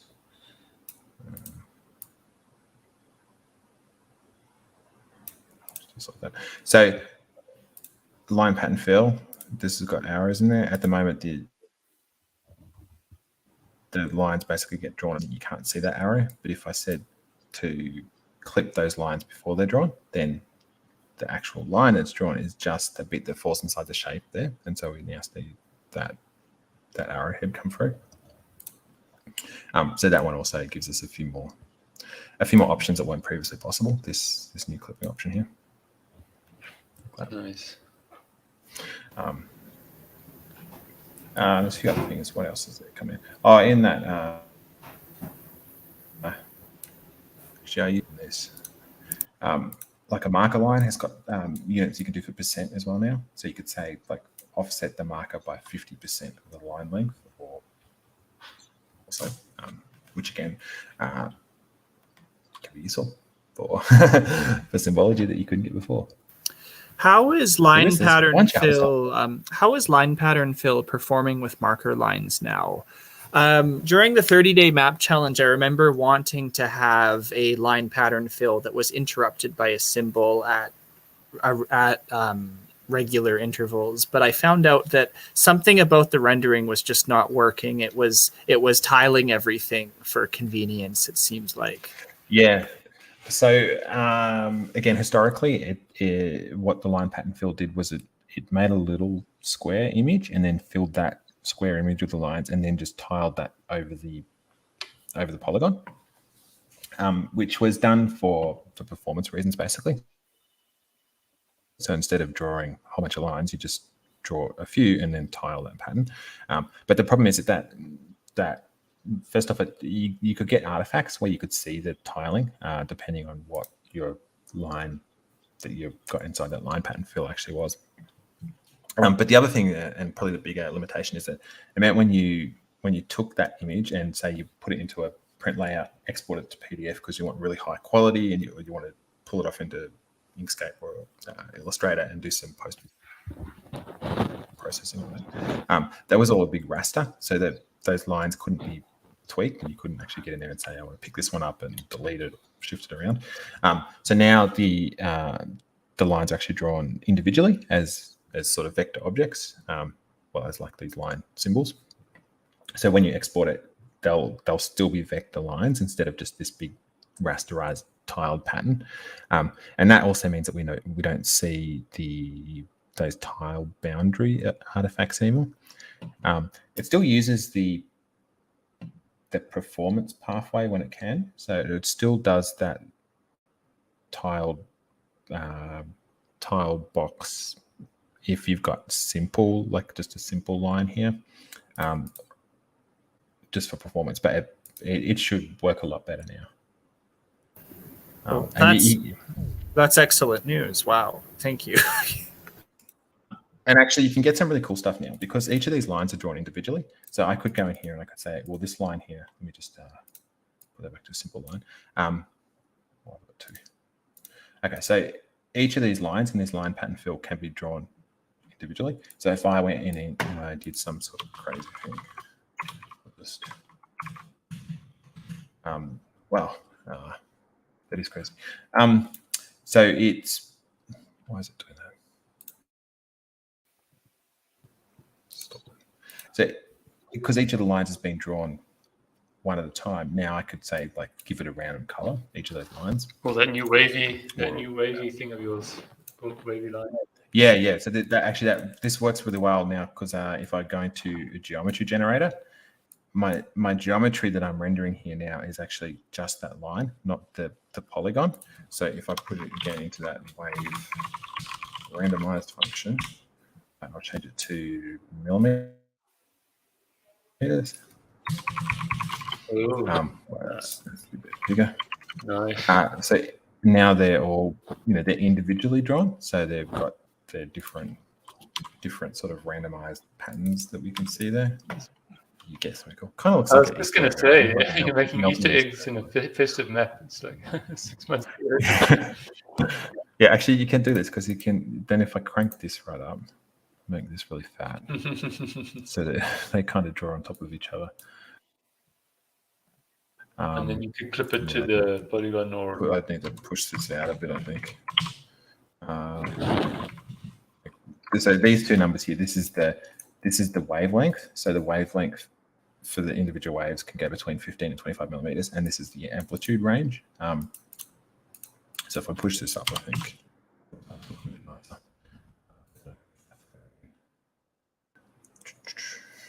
eventually, if I make this fat enough. But then I've clipped them after the render. Ooh, I don't know. a melted Easter egg or a melted Christmas decoration. Let's say Christmas decoration. Especially if I do this. Maybe I'll make it, I don't know, that. Melted Christmas decoration. Pretty cool. Like that's something, you can't get in 3.22, but 3.24 you can start to do some crazy stuff with that line pattern fill. that wavy thing, can you pass it like a randomized a seed for the randomizer so that it is predictable Yeah, the last. Okay. There's an optional seed one here, so I could put a 1 in there, and now it's always going to be the same. If I just keep redrawing that. Oops, that's not the redraw button. It's the plug-in reload button. It's like the same thing. But my colors weren't set. My colors were totally random. But at least the wave is not. Or you could put the feature ID in there with the seed, and then if you've got a couple, they'll get different patterns, but this one always has the same pattern, and this one always has the same pattern. Does that make sense? I want to see some styles like someone makes of this, because it kind of already looks cool, just like blobs. So, yeah. Make a pointer list and other kind of fun things. That's make it. He's wearing a Santa hat.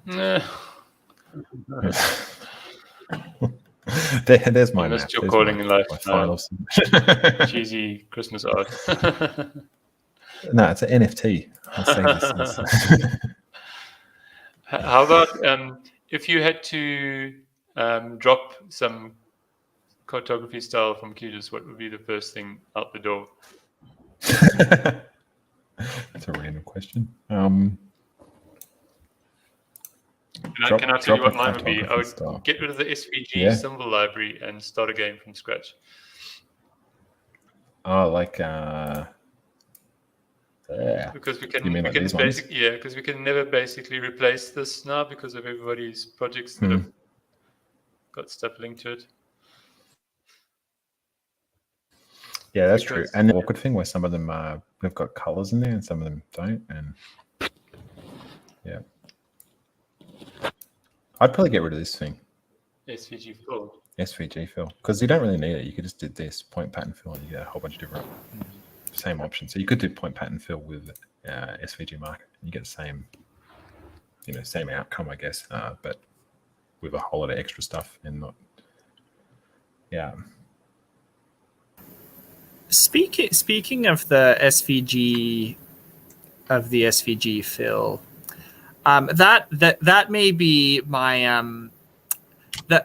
I think that might be the thing I would most like to see fixed, is because I work so much exporting from QGIS to Inkscape. I noticed that every time I export a vector feature from a vector marker from QGIS, in Inkscape the path is always broken. If it's a circle, it will be broken somewhere. If it's a hexagon, it's broken somewhere. It'll have 7 nodes instead of 6. I believe that comes down to like a single letter in the SVG spec somewhere. But I have no idea what causes it with everything. What I can say there is I highly encourage you to file a bug about it. So most of the SVG handling from QGIS is done by the underlying Qt library, and piece of work that the QGIS project itself is looking at the moment, contracting out to some of the maintainers of Qt to improve the SVG handling in QGIS, or in that library, so QGIS gets the benefit of it. So if you've got a good example that you can share, then it's the perfect time to be filing that ticket.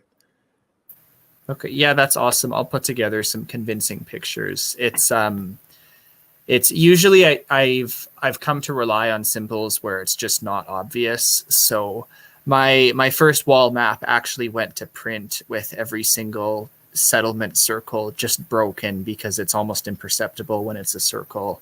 But if a path is broken at a corner and it has a thick stroke, it becomes much more obvious.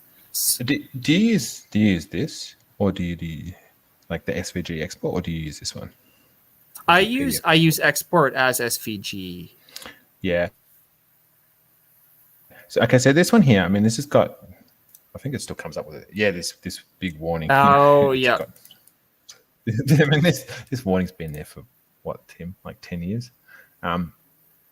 this is the main motivation behind this most recent piece of work that we're doing, so that we can get rid of this one for good, and you won't get that annoying thing where you get all the line work kind of bleeds out of the SVG out of your map.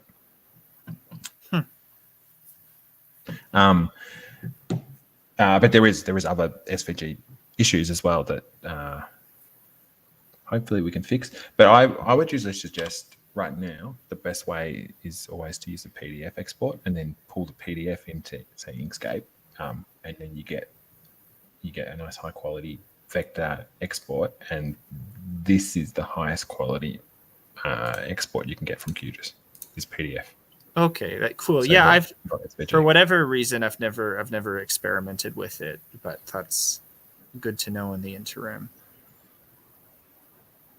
Yeah, certainly. If you do this, if you do the PDF export, and you just make sure when you get this big dialog pops up on the screen, so we want to make sure that one is lossless for the best quality, and then you get a nice high quality output ready for Inkscape to suck in.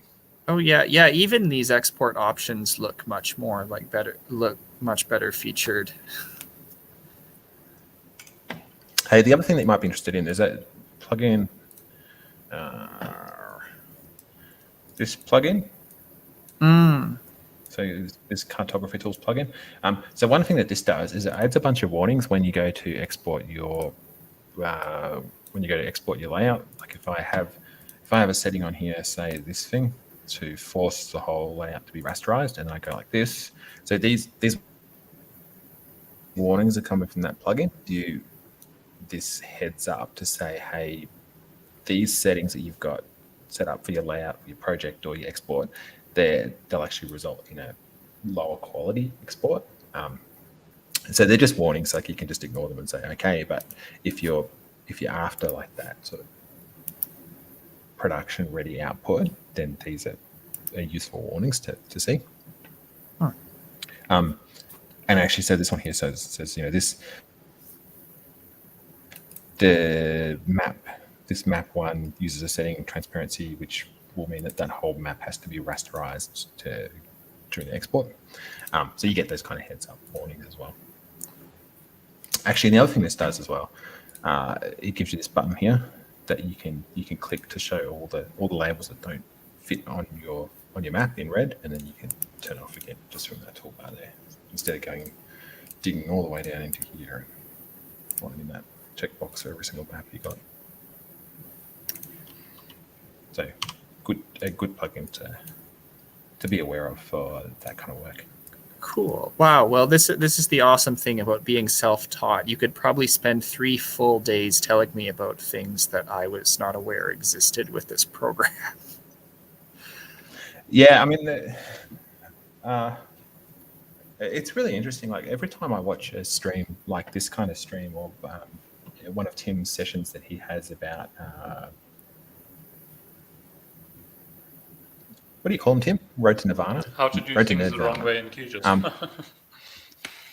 Yeah, but every time I watch a stream like that, like I learn a whole heap myself, and there's also like so much you can get from just watching other people make mistakes, to be honest, or watching other people do something. You're like, yeah, that makes so much sense. Like the option isn't logical, or that option should exist, or that that little paper cut bug that everybody just overlooks really shouldn't be there. So I think it's a two-way street. Definitely a two-way street. Like I love watching streams of people mess around in QGIS and make maps, and yeah. And there is one other feature I'm in more of a position to contribute on, which is that I believe. Do you want to share your screen? Demo, or? Sure, I can see if my window is ready to have anything presentable in it, but yes.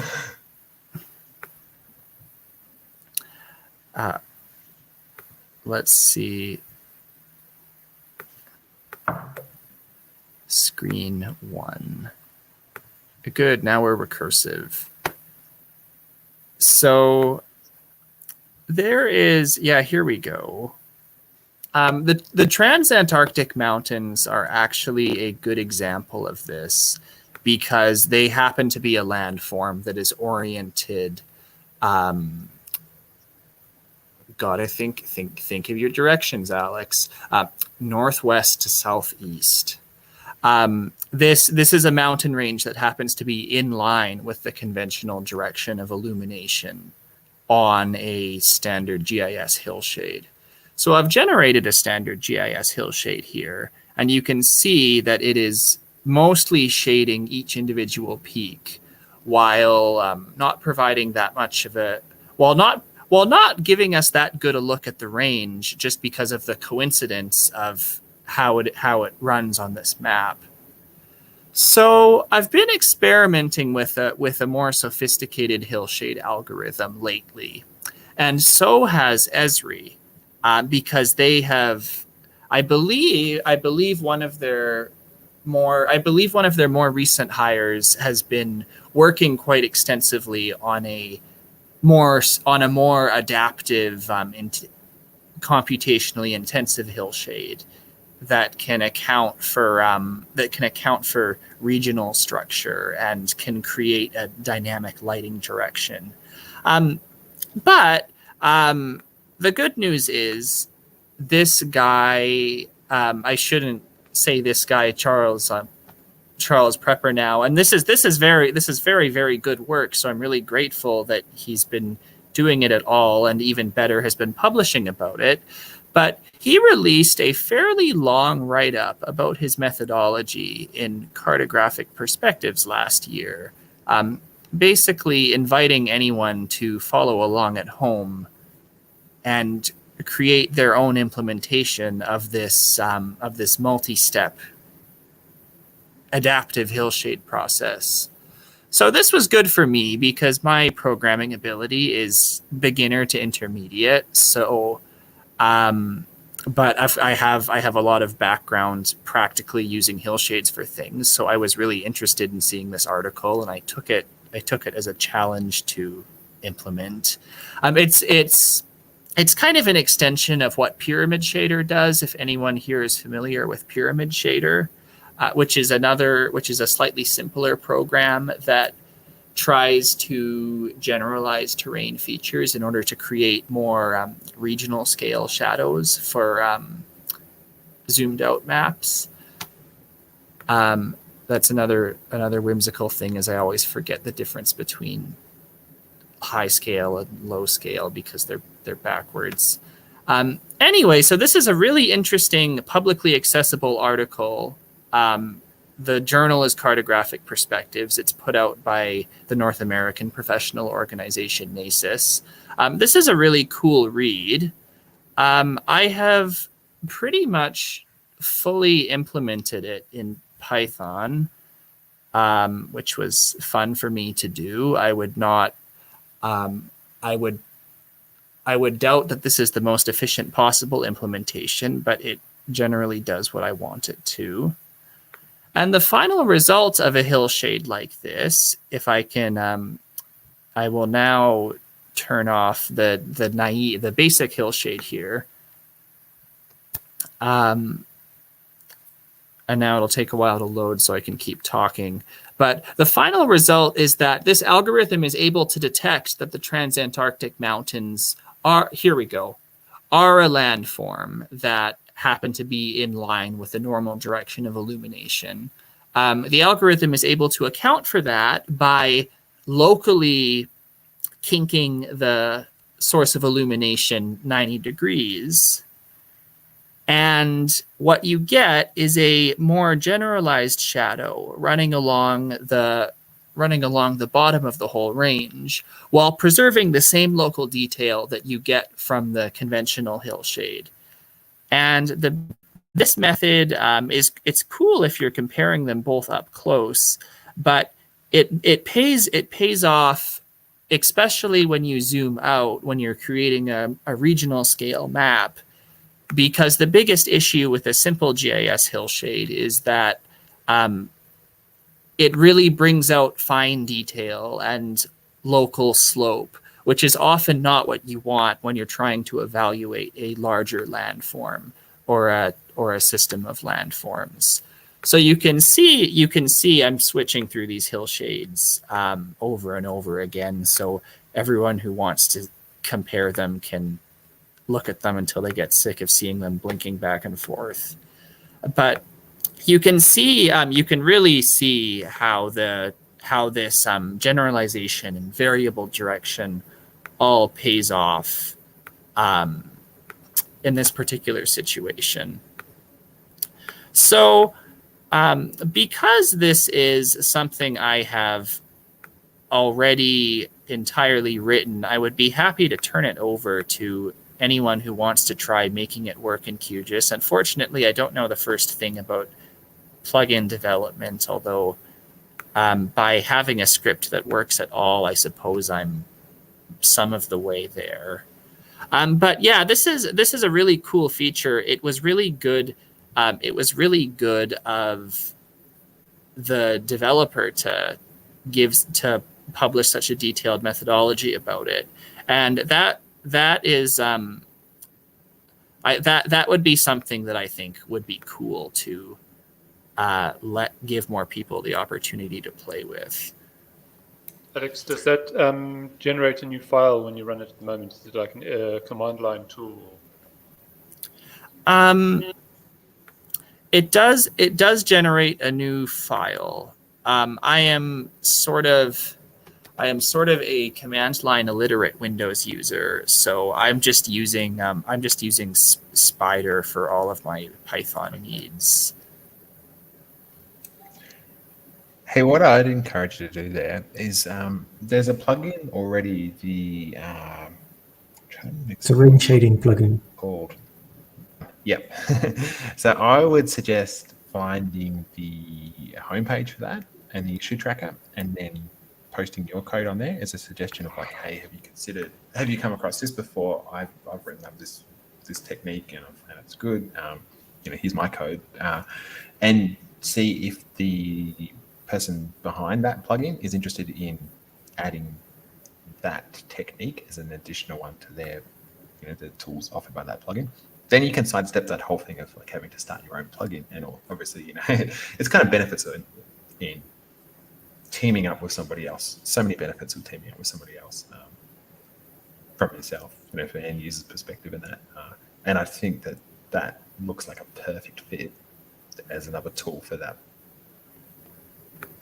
particular plugin.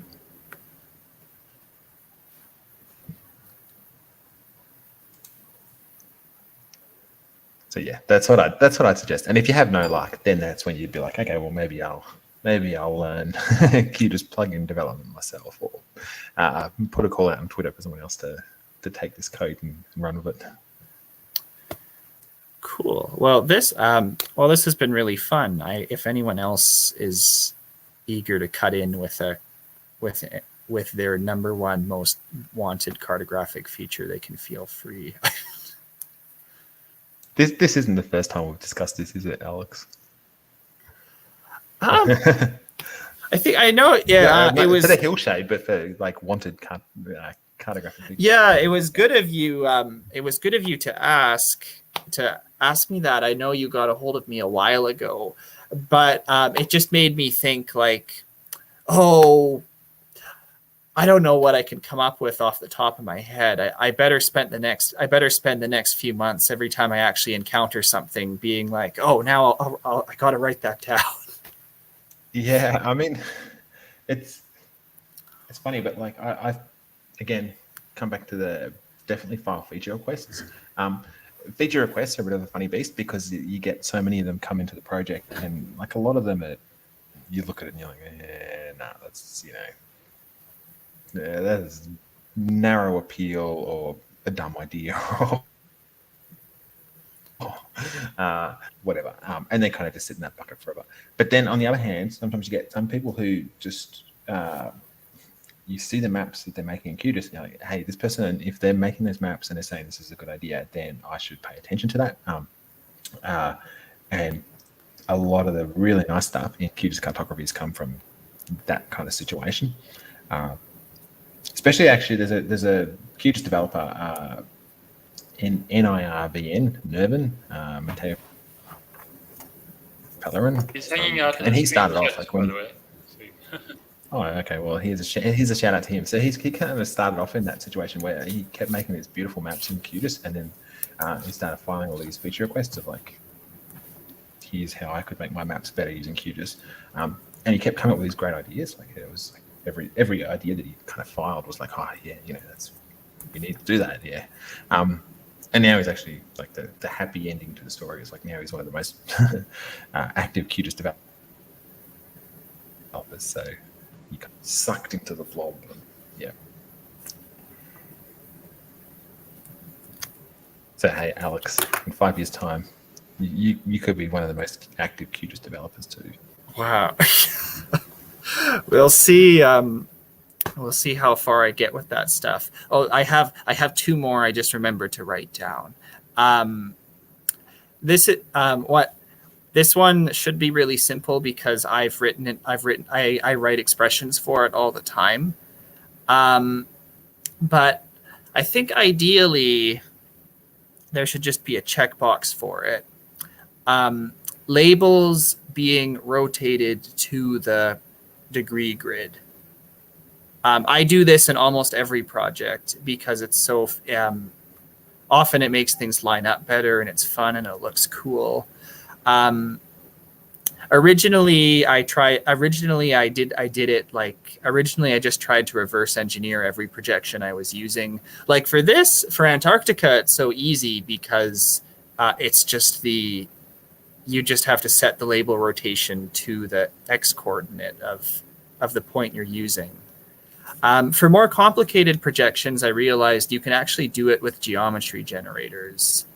You can just say, draw a infinitesimal horizontal line here, and then calculate the angle of it on screen, and then use that to rotate your label. Yeah, and I guess actually you could use the generator, densify it, form it to get a curved granicule label. Yeah, want to go down the whole path. That's another thing. I've always been meaning to experiment with it, but I don't quite love. I can see our class nodding away there, like he's experimented with it in the past, or it's on his to-do list. Yeah, like sadly, I don't quite love QGIS line label placements enough to experiment with them a lot in QGIS. It's usually something I handle where I have full manual control over it. But yeah, definitely it's but geometry generators are definitely there now. Like they're pretty cool. I've been surprised how many problems can be fixed with them. And my other one is while you're screwing around with the point and line pattern fills, the thing I do most often with the point pattern fill is I want them to be packed hexagonally, and that can be done easily by setting a horizontal offset and changing the vertical spacing a little bit. But again, like if it was a checkbox, that would be cool because I want hexagons much more often than I want arbitrary rectangles.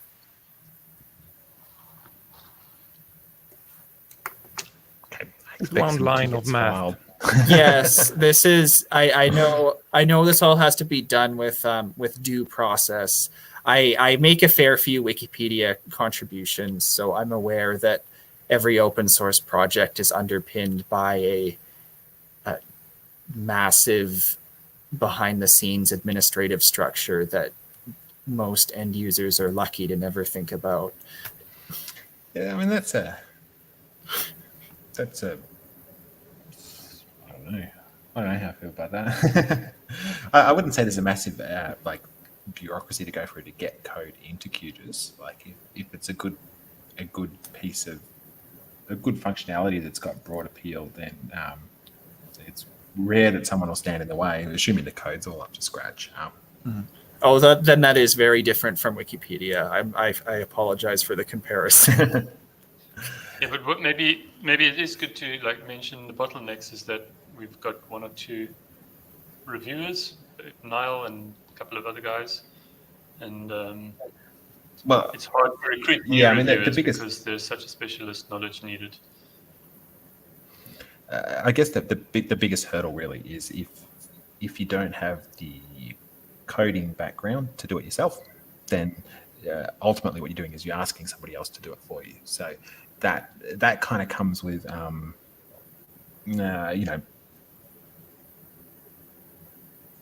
implications. Like you go into an open source project and you ask somebody to, you file a feature request and you say, hey, this should be added.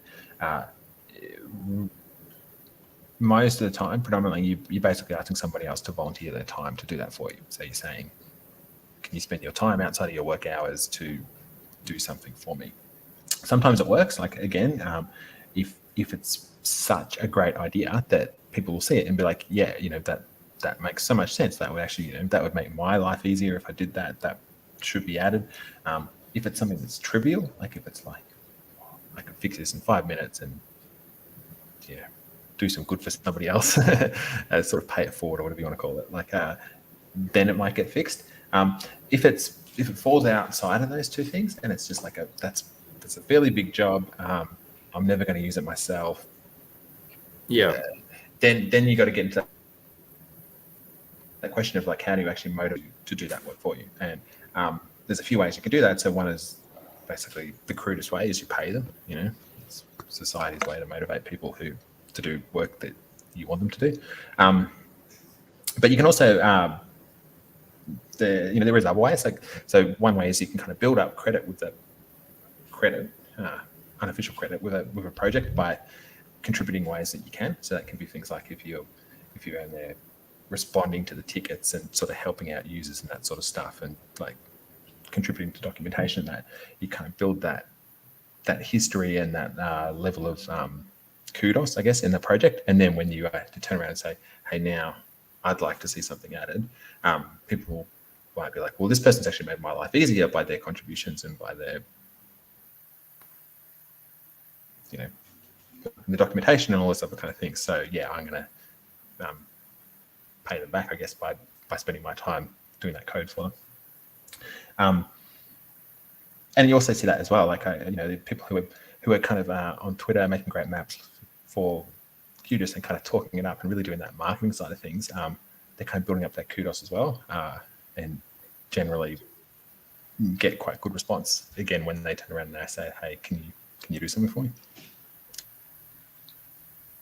Yeah, so there's lots, but also like using QGIS is helping QGIS. Like if people often say, oh, you're just a freeloader because you're just using it and not contributing anything back, but if you're using it and doing cool stuff with it, it does help the project. It helps people get aware of what you can do. It's like you said, I was saying, it's marketing. Yeah?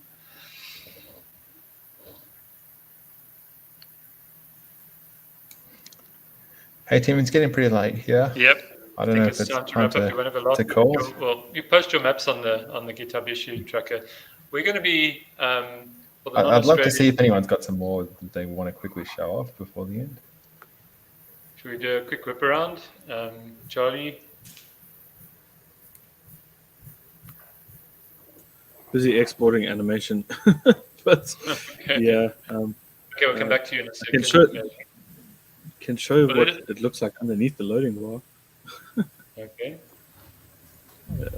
Quickly, there's just kind of a replica of what's on the README, I suppose, for the most part. That's pretty much it. And then it's temporal, so the months of it broken, and I built a model to iterate through it, but yeah. Nice stuff.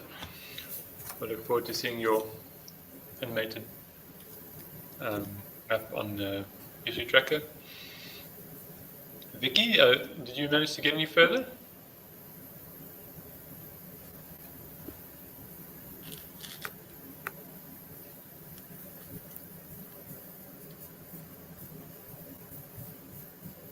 I think you're on mute, Vicky.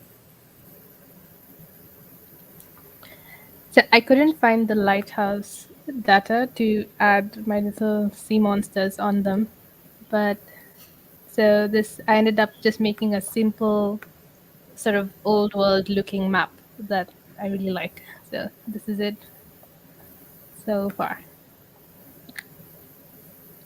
Lovely stuff.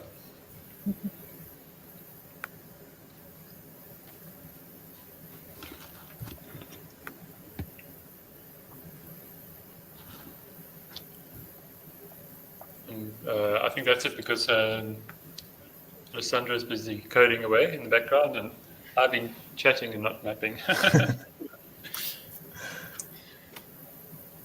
But it's been really great to have you all in the room, and I hope we can do this again in the near future. Alex, Once Nyall turns QGIS into... Yeah, that's not 4 o'clock in the morning for you and not 4 o'clock in the morning for Nyall. That's a tricky one. Thank you for getting up early to join us. Yeah, thanks for making this a nice, friendly time zone for me. Sorry, sorry to everybody from the Americas.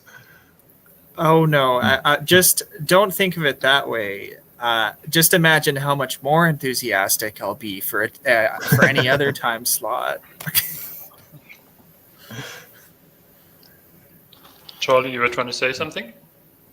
Oh, I was saying I'm waiting for Nyall to turn QGIS into like full video editing and animation kit at this point. I kind of want to. I've wanted to from like the first early days of when I used QGIS, and I've been chipping away on my like ultimate roadmap to QGIS animation. We're getting close. Yeah, at this point it's all just expression based and temporal controller, but we're nearly there. Just a couple more widgets. We just need the FFmpeg embedded in QGIS so that you can actually render the video straight inside of QGIS. Yeah, actually, so Charlie, what I want to see is when you do that, the properties for different symbology, and you got that assistant is like a animation assistant. That's the end goal, the ultimate end goal. Nice. All right, everybody, thank you so much for joining us. We're going to turn off the stream now. If anybody wants to keep hanging out and QGIS nerding, there is another sort of open room which I'll kick off straight after this one. It won't be streamed. It will just be a Jitsi room, and you can just hang out if anybody wants to, or eat your lunch and chat, whatever. Just kind of recreate the bit of the feel of being on a QGIS Hackfest and milling around and talking to each other. And then later this afternoon, there's the QGIS PSC panel. It's also sort of an open room, but we'll talk more about the project governance. And I think Gary Sherman, the project founder, is supposed to be joining that. Let's see if he's everything lines up. So that would be great. He's not very well known in person to a lot of you, so it'd be nice to give you all a chance to interact with him and say hi. We just pop by and say thank you for the project he spawned, which has obviously changed a lot of our lives. So thank you, everybody. That's the end. Thanks, Tim, and yeah, have a good Christmas season. And all that, season's greetings. Cheers.